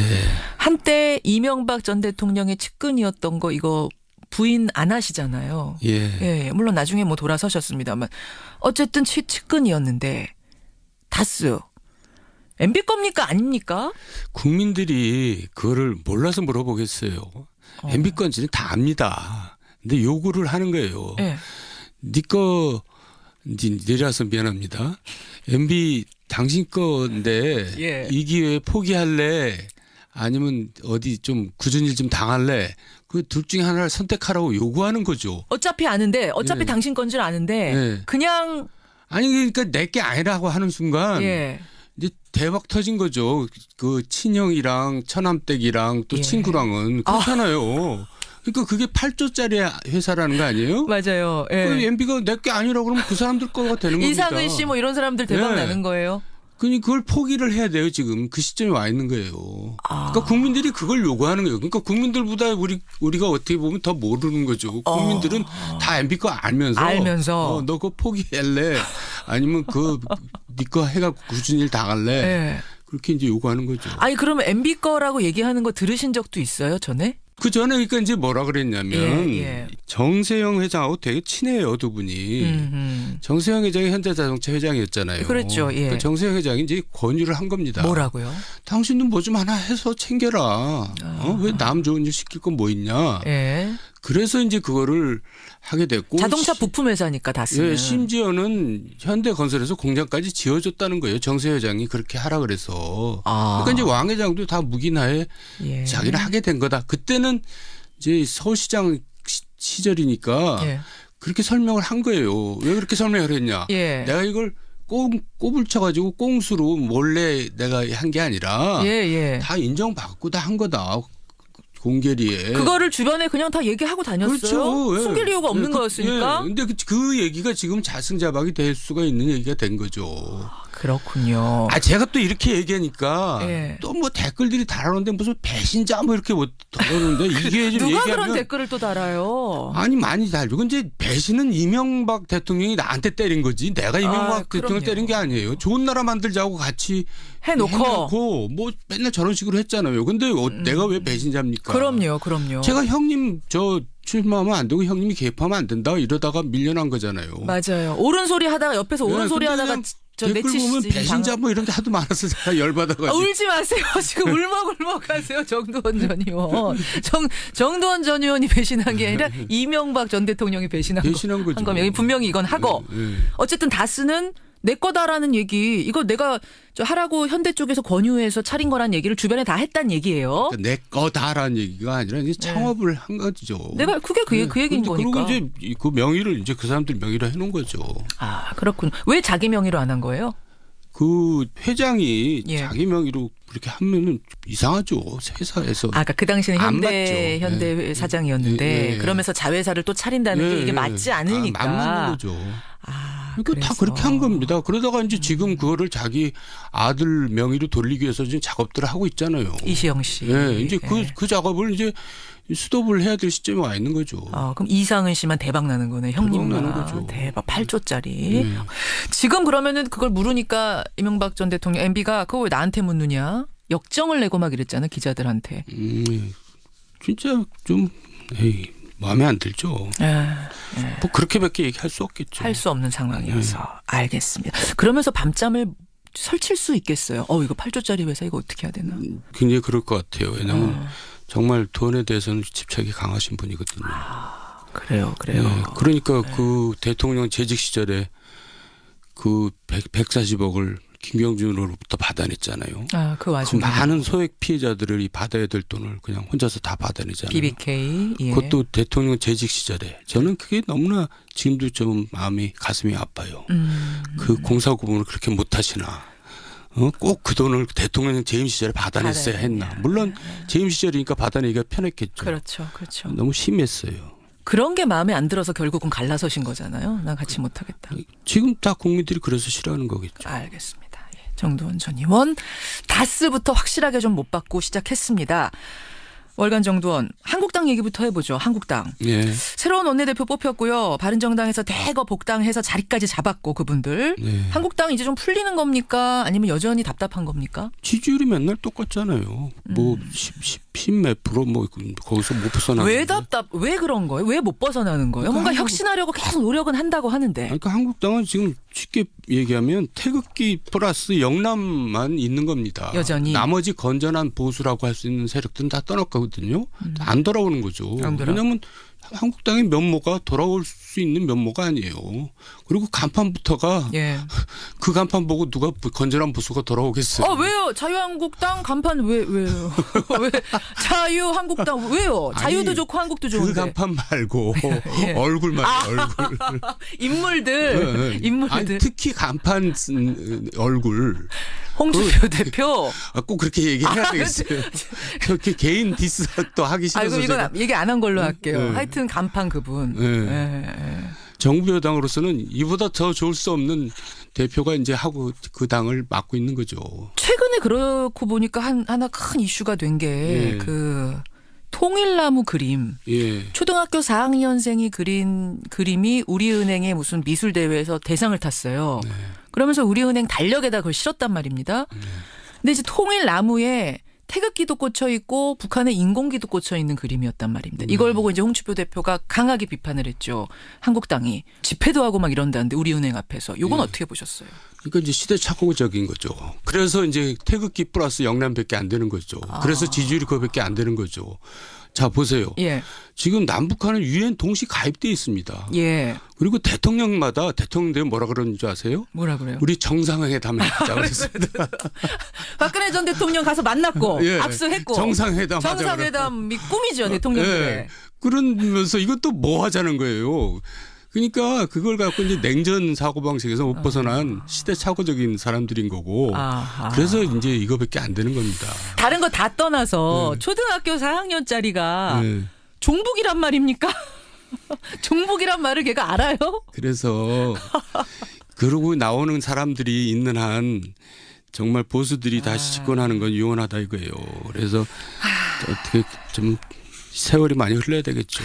그 그림 보셨어요, 의원님? 네. 그 통일나무 그림? 저도 그림은 좀 보거든요. 대성할 어린이더라고요. 대성. 예, 아주 우리나라 앞으로 좀 나이 들면은 예. 정말 세계적인 작가가 될 거예요. 야, 그 아이 지금 이제 초등학교 4학년 11살인데 대성하고 나면 뭐라고 할지 저 되게 궁금해지는데요. 그때 이제 뭐 나는 뭐 이미 이제 땅에 묻혀 있겠죠. 아, 그 아이가 상처받지 않았으면 좋겠어요. 진짜로. 상처 받았겠죠 이미. 아유, 몰랐으면 좋겠어요. 네. 이 얘기를 4학년이니까 몰랐어요. 애들이 다 알죠. 알까요? 아유, 아이 걱정이 저는 제일 많이 되는데 순수한 마음에서 그냥 통일나무 통일됐으면 좋겠습니다. 평화통일 이렇게 그린 그림을 가지고 이걸 정치적으로 이용해버리니까 너무너무 마음이 안 좋더라고요. 이번에 표 엄청 잃었을 거예요. 표 엄청 잃었을 거예요. 그래도 뭐 미워도 다시 한번 잃었던 사람들마저도 이제 다 떠나가는 거죠. 중도층 표는 다 이탈이에요. 예. 중도 보수 뭐 이런 표들. 예. 알겠습니다. 예, 한국당 답답한 상황 이번 인공기 논란 가지고서 우리가 한번 풀어봤어요. 국민의당, 바른정당 이쪽 가보겠습니다. 이제 묶어서 얘기하게 됐어요. 아예. 네. 국민의당, 바른정당 묶어서 통합은 되는 거죠? 뭐 되겠죠. 되는 거죠. 네. 그런데 이제 문제는 뭐냐면 안철수 대표가 너무 거칠다는 거죠. 그렇지. 왜 옛날에 이제 DJ 생각하면은 예. 그때 정치 안 한다 그랬다가 정치 복귀하면서 이기택 총재한테 이제 내가 이제 다시 복귀를 하겠다 그랬으니까 이기택 총재가 아니 그 내가 이제 할 건데 뭐 못 내주겠습니다. 그랬더니 예. 따로 살림 차려서 나가서 새정치 국민회의 만들었잖아요. 본인이 나가서 차렸죠. 예. 자기가 싫으면 자기가 나가서 만드는 겁니다. 근데 이제 안철수 이분은 이제 본전 생각이 이제 너무 간절한 거죠. 자기가 투자한 게. 내가 낸 돈이 얼마인데. DJ도 자기가 투자해서 만든 당입니다. 근데 포기하고 나간 거예요. 그러니까 그거 본전 생각 때문에 이렇게 거칠게 나가는 겁니다. 그러니까 지도자가 되겠어요? 비례대표위원 3명 정도 출당해달라고 그러면 그 정도는 해야죠. 근데 어젯밤에 워딩이 나왔어요. 안철수 대표의 말이 나왔습니다. 통합 반대파 비례대표 의원 3명 나 출당 못 시켜준다. 제명 못 시켜준다라는 의원직은 개인의 거 아니다. 이렇게 나왔거든요. 거의 뭐 샤일록이죠. 샤일록. 그냥 뭐 요만큼도 자기 손에 안 보겠다. 뭐 요만큼도. 예. 아니 근데 이 말이 이제 원론적으로 맞는 말이잖아요. 의원직은 개인의 것 아니다. 국민의당 보고 뽑아준 거지. 그 뭐 이상돈 의원 개인 보고 뽑아준 거 아니다. 이 말 맞는 거 아니에요? 그럼 자기 겁니까? 그럼. 그러고 보니까 또 그렇게 되는 건가요? 그럼 안철수 대표 거냐? 하여간 이래저래 마음에 안 들어요. 그러면은 국민의당 바른정당이 통합한 그 통합당의 미래는 어떻게 보세요? 당장 지금이야 이렇게 통합을 그쪽과 손 잡고 아무 문제 없이 통합하고 있습니다만 일단 만들어 놓고 나면 당 대표는 누가 할 것인가? 정체성 문제 여기저기 부딪힐 가능성이 좀 있어 보이기도 해서. 개인적으로 걱정되는 게 안철수나 유승민이나 다 참 성격적으로 만만치 않은 사람들이거든요. 한 성격 하시는 분들이에요? 그러니까 성격이 뭐 나쁘다기보다도 네. 화합적인 사람들이 아니거든요. 이렇게 같이 더불어 일하는 사람들이 아니에요. 좋은 게 좋은 거다 이런 분들은 아니고 네. 소신 강한 사람들이다. 소신이라고 할 수 없고. 뭐라 그래요? 비타협적인 사람이. 그럼 고집이 세다? 고집도 그렇고 하여간 좀 사람들과 잘 못 어울리는 사람들이 사회성이 별로 없는 사람들입니다. 그렇게까지 말씀하시면은 이왕 얘기하려면 제대로. 아예 사회성이 없어 보였어요? 옆에서 보실 때 정치하면서? 그렇죠. 그러니까 이제 그걸 싸가지 없다 그러잖아요. 아이고, 또 왜 이러세요? 아니 저는 공개적으로 많이 얘기했어요. 왜 그러세요? 큰일 나. 어쨌든 그러니까 옆에서 보면 나쁜 말로 하면 사회성 없는 거고 네. 좋은 말로 하면 자기 소신과 고집이 뚜렷한 정치인이다. 좋은 말도 안 맞는 것 같은데. 여하튼 네. 그래서 이제 그 당이 처음에는 컨벤션 효과도 있고 뭐 그러겠지만은 계속 갈지가 의문인데. 그러니까 아까 말한 이제 중도 보수층을 끌어들여야 되잖아요. 예. 그러니까 결국은 자유한국당하고 나눠 먹는 겁니다. 그러니까 이제 저 여당 입장에서는 지방선거가 되게 좋죠. 그렇게 보시는 거. 지방선거에서는 큰 시너지 못 낼 거라고 일단 보시는 거예요. 뭐 시너지가 아니라 이제 서로 그냥 도토리 키게 경쟁하겠죠. 자유한국당하고. 그렇게 보시는군요. 비슷비슷하게 될 거다. 그럼 지금 바른정당 안에서도 그런 생각을 하는 분들이 계시는 것 같아요. 누구냐면 김세현 의원, 이학재, 또 누구였지? 남경필 이제 의원은 아닙니다만 남경필 지사가 있죠. 이런 분들 지금 나갈까 말까 생각하면서 약간 움찔움찔하고 있는 이분들 어떻게 될까요? 결국 이제 자기 총선 생각하고 이제 고민하는 거죠. 아하. 그리고 남경필 지사는 이제 지방선거 생각하고. 그러니까 갈 겁니다. 자유한국당 갈까요? 네, 남경필 지사 갈 거고 김재현 의원하고 이혁재 의원도 결국 갈 것 같은데요. 그렇게 비판하고 나왔는데 갈 수 있는 명분이 있어요? 지금 비판하고 나오고 간 사람 중에 뭐 옛날에 그래도 많이 사람들한테 그래도 기대를 걸었던 사람들이 있잖아요. 기대를 받았던 사람들. 정치라는 게 사람을 그렇게 힘들게 만들더라고요. 또 저 같은 사람은 또 그런 거 소신 지킨다고 별 볼 일 하나도 없잖아요. 이렇게. 소신 괜히 지키다가 비참하게 지내고 있잖아요. 아이 무슨 비참해요. 이게 좋은 겁니다. 저 맨날 할 일 없어갖고 누구랑 밥 먹을까 비참해요. 오늘 여러 가지로 계속 울먹울먹. 새해 첫 시간인데. 울먹 아니에요? 정두원 전 의원 여러분 수첩에 스케줄 쫙 비어 있습니다. 연락 좀 주시고요. 같이 식사죠. 근데 어쨌든 소신 지키면 초라해지는 게 현실 정치다 지금 그 말씀하고 계시는 거예요. 그러다 보니까 현실 정치인들은 결국 명분이 좀 부족해도 자기 살 길 찾아서 또 한국당 들어가는 거다. 예. 이제 제 얘기라서 뭐 그렇지만은 전 나름대로는 항상 언행일치 하려고 그러고 또 초지일관 하려고 그러고 성공후사 하려고 그러는데 그게 이제 다른 의원들한테는 불편하게 보여지는 거예요. 너 혼자 잘났냐 뭔지 이렇게 돼가지고 항상 외롭더라고요. 그래서 지금 좀 후회되는 게 많아요. 나도 적당히 하고 타협할 걸. 네, 적당히 말도 좀 자제하고 뭐 그럴 걸 이렇게 혼자서 그렇게 했나 이런 후회도 많이 들죠. 현실 정치가 그래요. 그래서 남경필 지사나 뭐 이런 분들 다 자기 나름대로 또 그럴 수밖에 없었겠지 이렇게 이해를 하죠. 갑자기 오늘 왜 이렇게 오늘 짠하게 만드세요, 저를. 정초부터. 정 의원님. 그러니까 정 의원이 저 월간 정두원 나와서 하는 한마디가 다 사이다다 막 지지하는 문자 엄청나게 지금도 들어오고요. 사실은 인터넷상에서도 굉장히 화제가 되고 그냥 거침이 없으니까. 근데 그렇게 함으로써 피해 입는 그게 돈이 안 되더라고요. 돈이 돼야 되는데. 참 오늘 솔직한 고백들 많이 하십니다. 정두원 전 의원 함께하고 있습니다. 민주당 가보죠. 민주당. 여기는 뭐 인물난이 아니라 인물이 넘쳐서 문제 아니에요? 지금 지방선거 앞두고? 네, 뭐 많다고 좋은 건 아닌데. 당장 서울시장만 보더라도 박원순, 박영선, 우상호, 정봉주, 민병두, 뭐 전현희, 정청래 이름이 그냥 오르내리는 분이 한두 분이 아니에요. 근데 이제 박원순 시장이 사실 서시장을 3번이나 한다는 거는 좀 불편해요. 그 정도면 후배들한테 넘겨주고 또 자기가 뭐 각광을 받았으면 몰라도 그렇지도 않으면 그래야 되는데 어쨌든 현역이니까 프리미엄이 있겠죠. 근데 지금 쭉 얘기한 사람 중에서 그게 눈에 띄는 사람도 없어요. 마땅히 대안이 없어서라도 박원순 시장이 민주당 대표로 한 번 더 나갈 거다라고 보시는 거예요. 그러면 사실은 여론조사 신년 벽두의 모든 언론사에서 한 여론조사에서도 다 박원순 시장이 1등 했습니다. 현역 프리미엄 확실히 있고 뭐 우세합니다. 대적할 만한 인물을 야당이 찾아야 될 텐데 홍정욱 전 의원이 사실은 야당이 힘실어서 영입하려고 하는 인물이라고 알려졌었는데 불출마 선언했습니다. 왜 그럴까요? 계산이 안 나오니까 그렇죠. 무슨 계산이요? 그러니까 이제 당선 가능성이 전혀 없다고 보는 거죠, 본인이.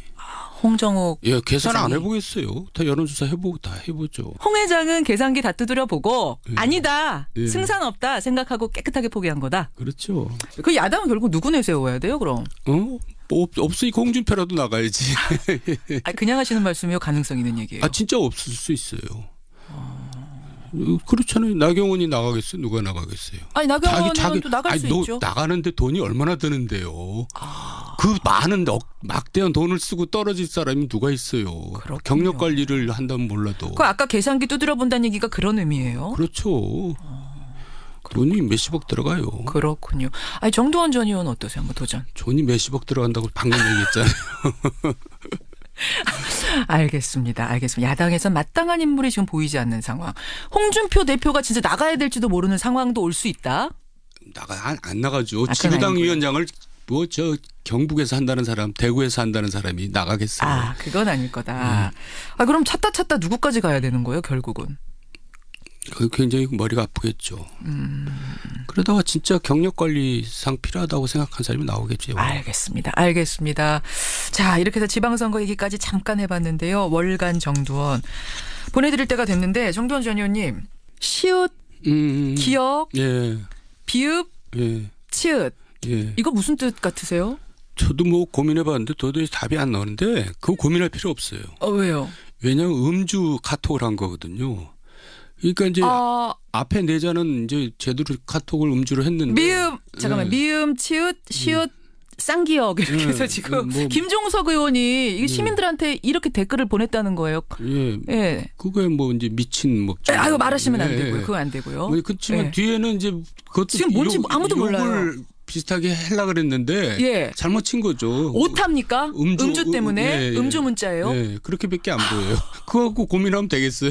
알겠습니다. 월간 정두원, 오늘은 여기까지. 네. 새해 첫 시간 고생하셨고요.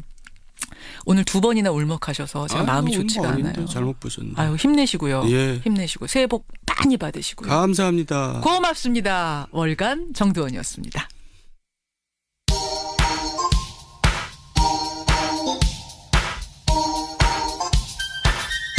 김현정의 뉴스쇼 CBS 라디오와 함께하고 계십니다.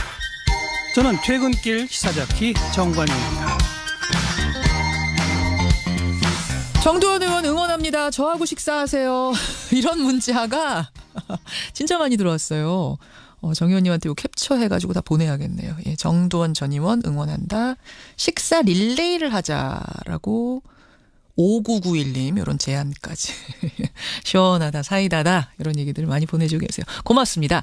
방과 후 영어, 유치원 방과 후 영어를 금지시키는 게 맞느냐, 유치원이 알아서 정하게 하는 게 맞느냐, 이거 두고 찬반 문자들 받아봤는데요. 한 6대4 정도로 아주 전면 금지는 반대다 쪽이 조금 높습니다.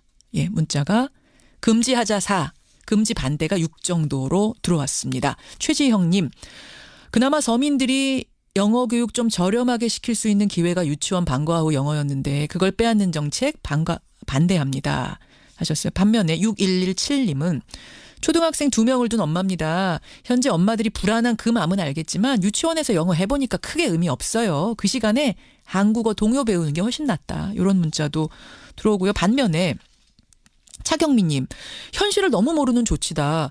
유치원에서 영어 가르치는 거 금지하면 결국 학원 살리기 운동이 될 거다.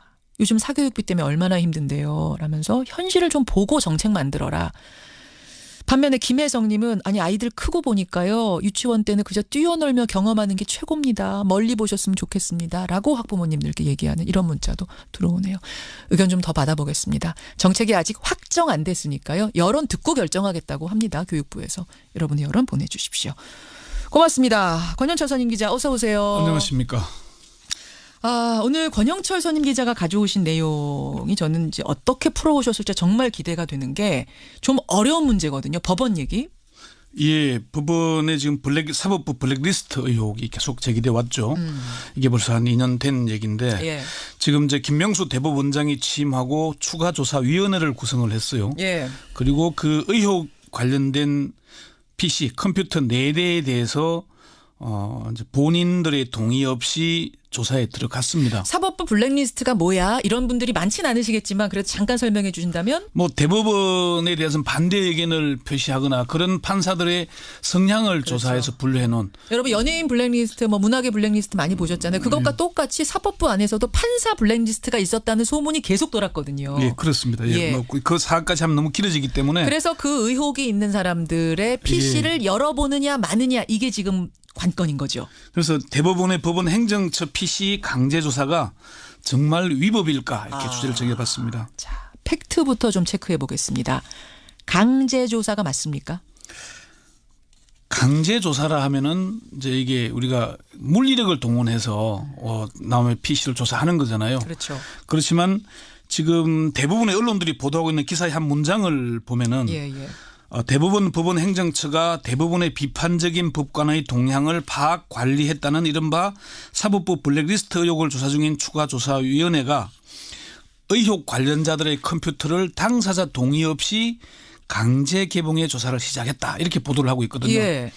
여기서 의혹 관련자들의 컴퓨터를 당사자 동의 없이 강제 개봉해 조사. 요 대목이 이제 문제가 되는 부분이거든요. 그렇죠. 예. 이 컴퓨터는 뭐 임종원 전 법원행정처 차장 뭐 등 4명이 소유하던 컴퓨터인데 이 컴퓨터의 소유자는 지금 앞서 이야기한 그 4명의 법관이 아니고 대법원 관리는 법원행정처가 하죠. 소유자는 거기입니다. 그러니까 CBS의 컴퓨터는 김현정 앵커께 아니고 우리 CBS 것이죠. 그러니까 소유자부터 생각해보자 이 말씀이신 거예요. 네. 자, 제가 지금 보고 있는 모니터가 하나, 둘, 셋, 3개가 있습니다. 제 앞에. 여기다가 제가 제 개인 이메일을 저장했어요. 했더라도 이 컴퓨터의 소유권자는 회사죠. CBS다. 그리고 원래 이 CBS가 김현정 앵커한테 주는 이유는 공적인 CBS와 관련된 업무를 뉴스쇼에 관련된 업무를 하라고 주는 거잖아요. 개인 뭐 이거는 뭐 부차적인 문제긴 하지만은 있을 수는 있습니다만은 그리고 법원 행정처 법관들이 사용하는 업무용 컴퓨터고요. 또 당시에 판사 블랙리스트 파일을 작성했다는 판사들이 지금 현재 사용하고 있는 게 아닙니다. 자, 그럼 일단 권영철 선임 기자가 볼 때는 강제 개봉이냐 아니냐 이걸 따질 문제는 아니란 말씀이세요. 소유권이 법원이기 때문에. 소유권이 법원이나 국가라는 거잖아요. 국가라는 얘기. 국가가 사실은 필요에 의해서 감사 차원에서 조사를 하는 것인데 그걸 강제 개봉 조사, 강제 조사라고 얘기하는 게 과연 타당한가? 그 문제부터 보자는 거죠. 자, 그러면은 일단 지금 진행 상황부터 좀 알려주세요. 그 컴퓨터의 소유권자들이 내 거 열지 말아라 하고 있는 상황인 거예요? 지금의 소유권자는 아까 말씀드린 대로 소유권이 아니라 썼던 사람들, 사용자. 사용자. 지금은 그 사람들이 사용자도 아닙니다. 그 사람들이 사용하던 PC는 후임 법관들에게 넘겨졌죠. 후임 법관들이 후임들이 들어서 지금 사용 중이고 그 컴퓨터는 후임 법관들이 추가 조사위원회에 임의로 제출했습니다. 조사해봐라. 그러니까 지금 쓰고 있는 후임자들은 가서 보세요라고 했는데 전임자가 맡고 있는 거군요. 전임자들이 자기들이 작성한 문서를 보는데 동의하지 않겠다는 거죠. 이유는? 내 개인 것들이 들어있다? 사적인 게? 개인의 프라이버시 침해 가능성이 뭐 그런 거죠. 자, 그럼 애매해지네요. 어쨌든 거기에 지금 프라이버시가 들어있다면 우리 내 일기가 있을 수도 있고 내 가족과 주고받은 이메일이 있을 수 있기 때문에 열지 말라고 하면 개인의 프라이버시도 또 존중해줘야 될 것 같고. 네, 그렇긴 하지만은 저건 중요한 부분은 이 조사위원회가 법원 행정처에 강제로 들어가서 강제로 PC를 물리적으로 안 주겠다는 걸 탈취해서 조사하는 게 아니라는 겁니다. 이게 이제 그 춘천지법의 유영재 판사는 이런 식이라면은 퇴사한 직원들이 자신이 사용하던 컴퓨터를 여러분 회사나 사장을 상대로 다 고소할 수 있는 거냐. 이 본인은 그 업무를 떠났으면 공용 PC가 넘겨진 상태잖아요. 그런 상태라는 거죠. 그래서 강제조사, 강제개봉조사라는 표현은 좀 과한 게 아닌가. 그렇게 봅니다. 과거 사례들은 어땠어요? 그러면 과거 사례들? 실제로 이제 그런 사례들이 있습니다. 대법원 판례가 하나 있는데요. A 회사의 대표이사인 피고인이 영업 차장으로 근무하던 B가 회사의 이익을 빼돌린다는 소문을 확인할 목적으로 B가 아닌 C, D를 시켜서 비밀번호가 설정된 B의 개인용 컴퓨터의 하드디스크를 떼내서 문서를 확인해 봤습니다. 이게 이제 고소를 해서 검찰이 기소를 했죠. 기소를 했는데 법원에서 1심에서는 벌금형을 때렸다가 2심에서부터는 무죄가 선고됐고 대법원이 최종 무죄를 확정을 했습니다. 대법원이 무죄를 때린 이유를 보면은 피고인이 B가 사용하던 컴퓨터의 하드디스크를 검사할 무렵 피해자의 업무상 배임 혐의가 구체적이고 합리적으로 의심되는 상황이었고 그럼에도 B가 이를 부인하고 있어서 대표이사인 피고인은 긴급히 확인할 필요가 있었다는 거. 결국은 여러 번 회사 측이 이긴 거네요. 그렇습니다. 그리고 그 전체를 다 열람한 게 아니고 필요한 문서, 특정 단어를 검색해서 그 문서만 본 겁니다. 지금 대법원 추가조사위원회에도 그 시기에 그 특정 문서만 보겠다는 것이거든요. 개인 거 열어보지 않겠다. 아니 당신 일기하고 이메일은 열어보지 않겠다는 건데 왜 못 주는 거냐 이거죠. 그 의심이 가면 와서 지켜봐라라고 했는데 옆에서. 그래도 동의하지 않고 있는 거죠. 그래도 동의하지. 그러면 갑자기 그 생각이 돼요. 이렇게까지 맞서고 있는 상황이라면 법원 내에서 처리하지 말고 검찰에다가 이거 신고해가지고 검찰이 와서 영장 가지고 들여다보게 하면 안 돼요? 이게 일반 정부 부처에서 감사를 간다고 할 경우에요. 감사를 이 해당 부처의 직원이 비위 의심이 있거나 뭔가에 의심되는 부분이 있으면 감사할 수 있는 거잖아요. 있죠. 그 규정이 있습니다. 감사 규정이. 예. 그 규정에 따라서 하는데 그걸 반대하더라도 그건 당연히 할 권한이 있는 거죠. 그런데요. 그런데 그거 네. 아는데요. 네. 그럼에도 불구하고 이렇게 계속 못 열게 하면 영장 가지고 와서 하면 안 되냐는 거죠. 검찰에 넘기면 안 되냐는 거죠. 지금 현재 자유한국당이 고발을 한 상태이긴 하지만은 그럴 경우에 법원 내부의 감찰 상태, 지금은 형사 고발 상태가 아니고 감찰 상태잖아요. 그렇죠. 그럼 조직에 감찰 기능이 필요 없는 거잖아요. 더 쉽게 말하면 이거 아니에요. 지금 법원이 검찰한테 내 성을 열어주기 싫은 것도 좀 있는 거 아닙니까? 와서 이제 검찰이 들어와서 거기를 막 들쑤시고 압수수색하고 이러기 시작하면 속을 다 내주는 거잖아요. 이렇게까지 하기는 좀 어려운 거 아닙니까? 문서를 작성한 판사들이 어떤 문서를 작성했는지 지금은 안 열어봐서 지금도 열어보고 있는 과정입니다만은 혹시 그럴 경우 가정해 볼 수 있겠죠.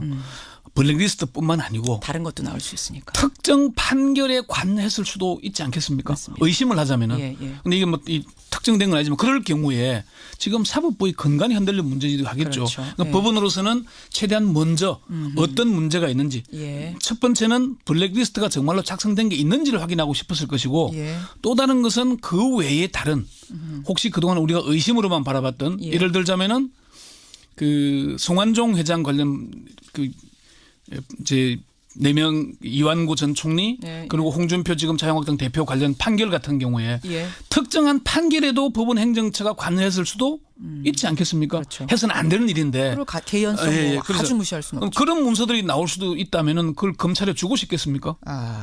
그러니까 이게 당장 수사를 하기 이전에 그리고 조직이 대법원장이 있고 법원 행정처에 감찰 기능이 있는데 그거를 떠나서 검찰에 넣어 와서 발하라고 하기에 누가 쉽게 하겠습니까? 하긴 또 법원하고 검찰하고 사실은 좀 서로 뭐랄까요 견제하고 가는 거잖아요. 뭐 사사건건 보면 대립하는 경우도 있고. 그런데 검찰이 와서 우리 수사해 주십시오라고 하기는 자존심상도 안 되는 거 아니에요? 당장 우리도 그렇잖아요. 김현정 앵커의 PC를 보고 싶다 그러는데 이 동의 안 한다고 검찰에 바로 고발해서 보게 하겠습니까? 그렇죠.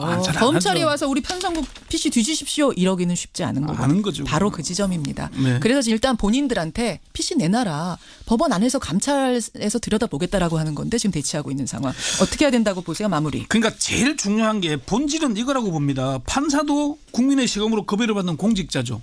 그 사람에게 지급된 PC는 공적인 일을 하도록 지급된 거잖아요. 물론입니다. 그러면은 뒷조사 파일이 정말 있는지 없는지 보게 하면 되는 거 아닌가요?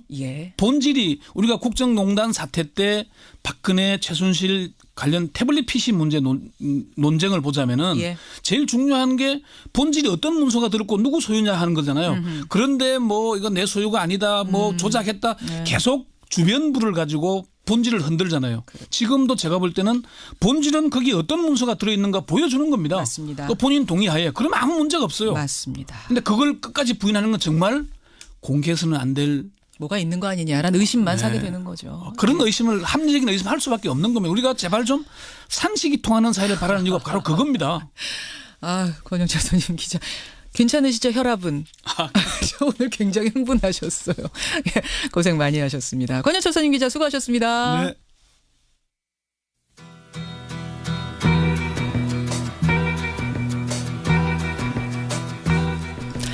해가 바뀌어도 이 질문이 또 나오네요. 도대체 다스는 누구 건가?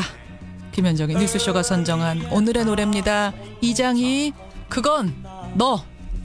넘기는 책 속에 수많은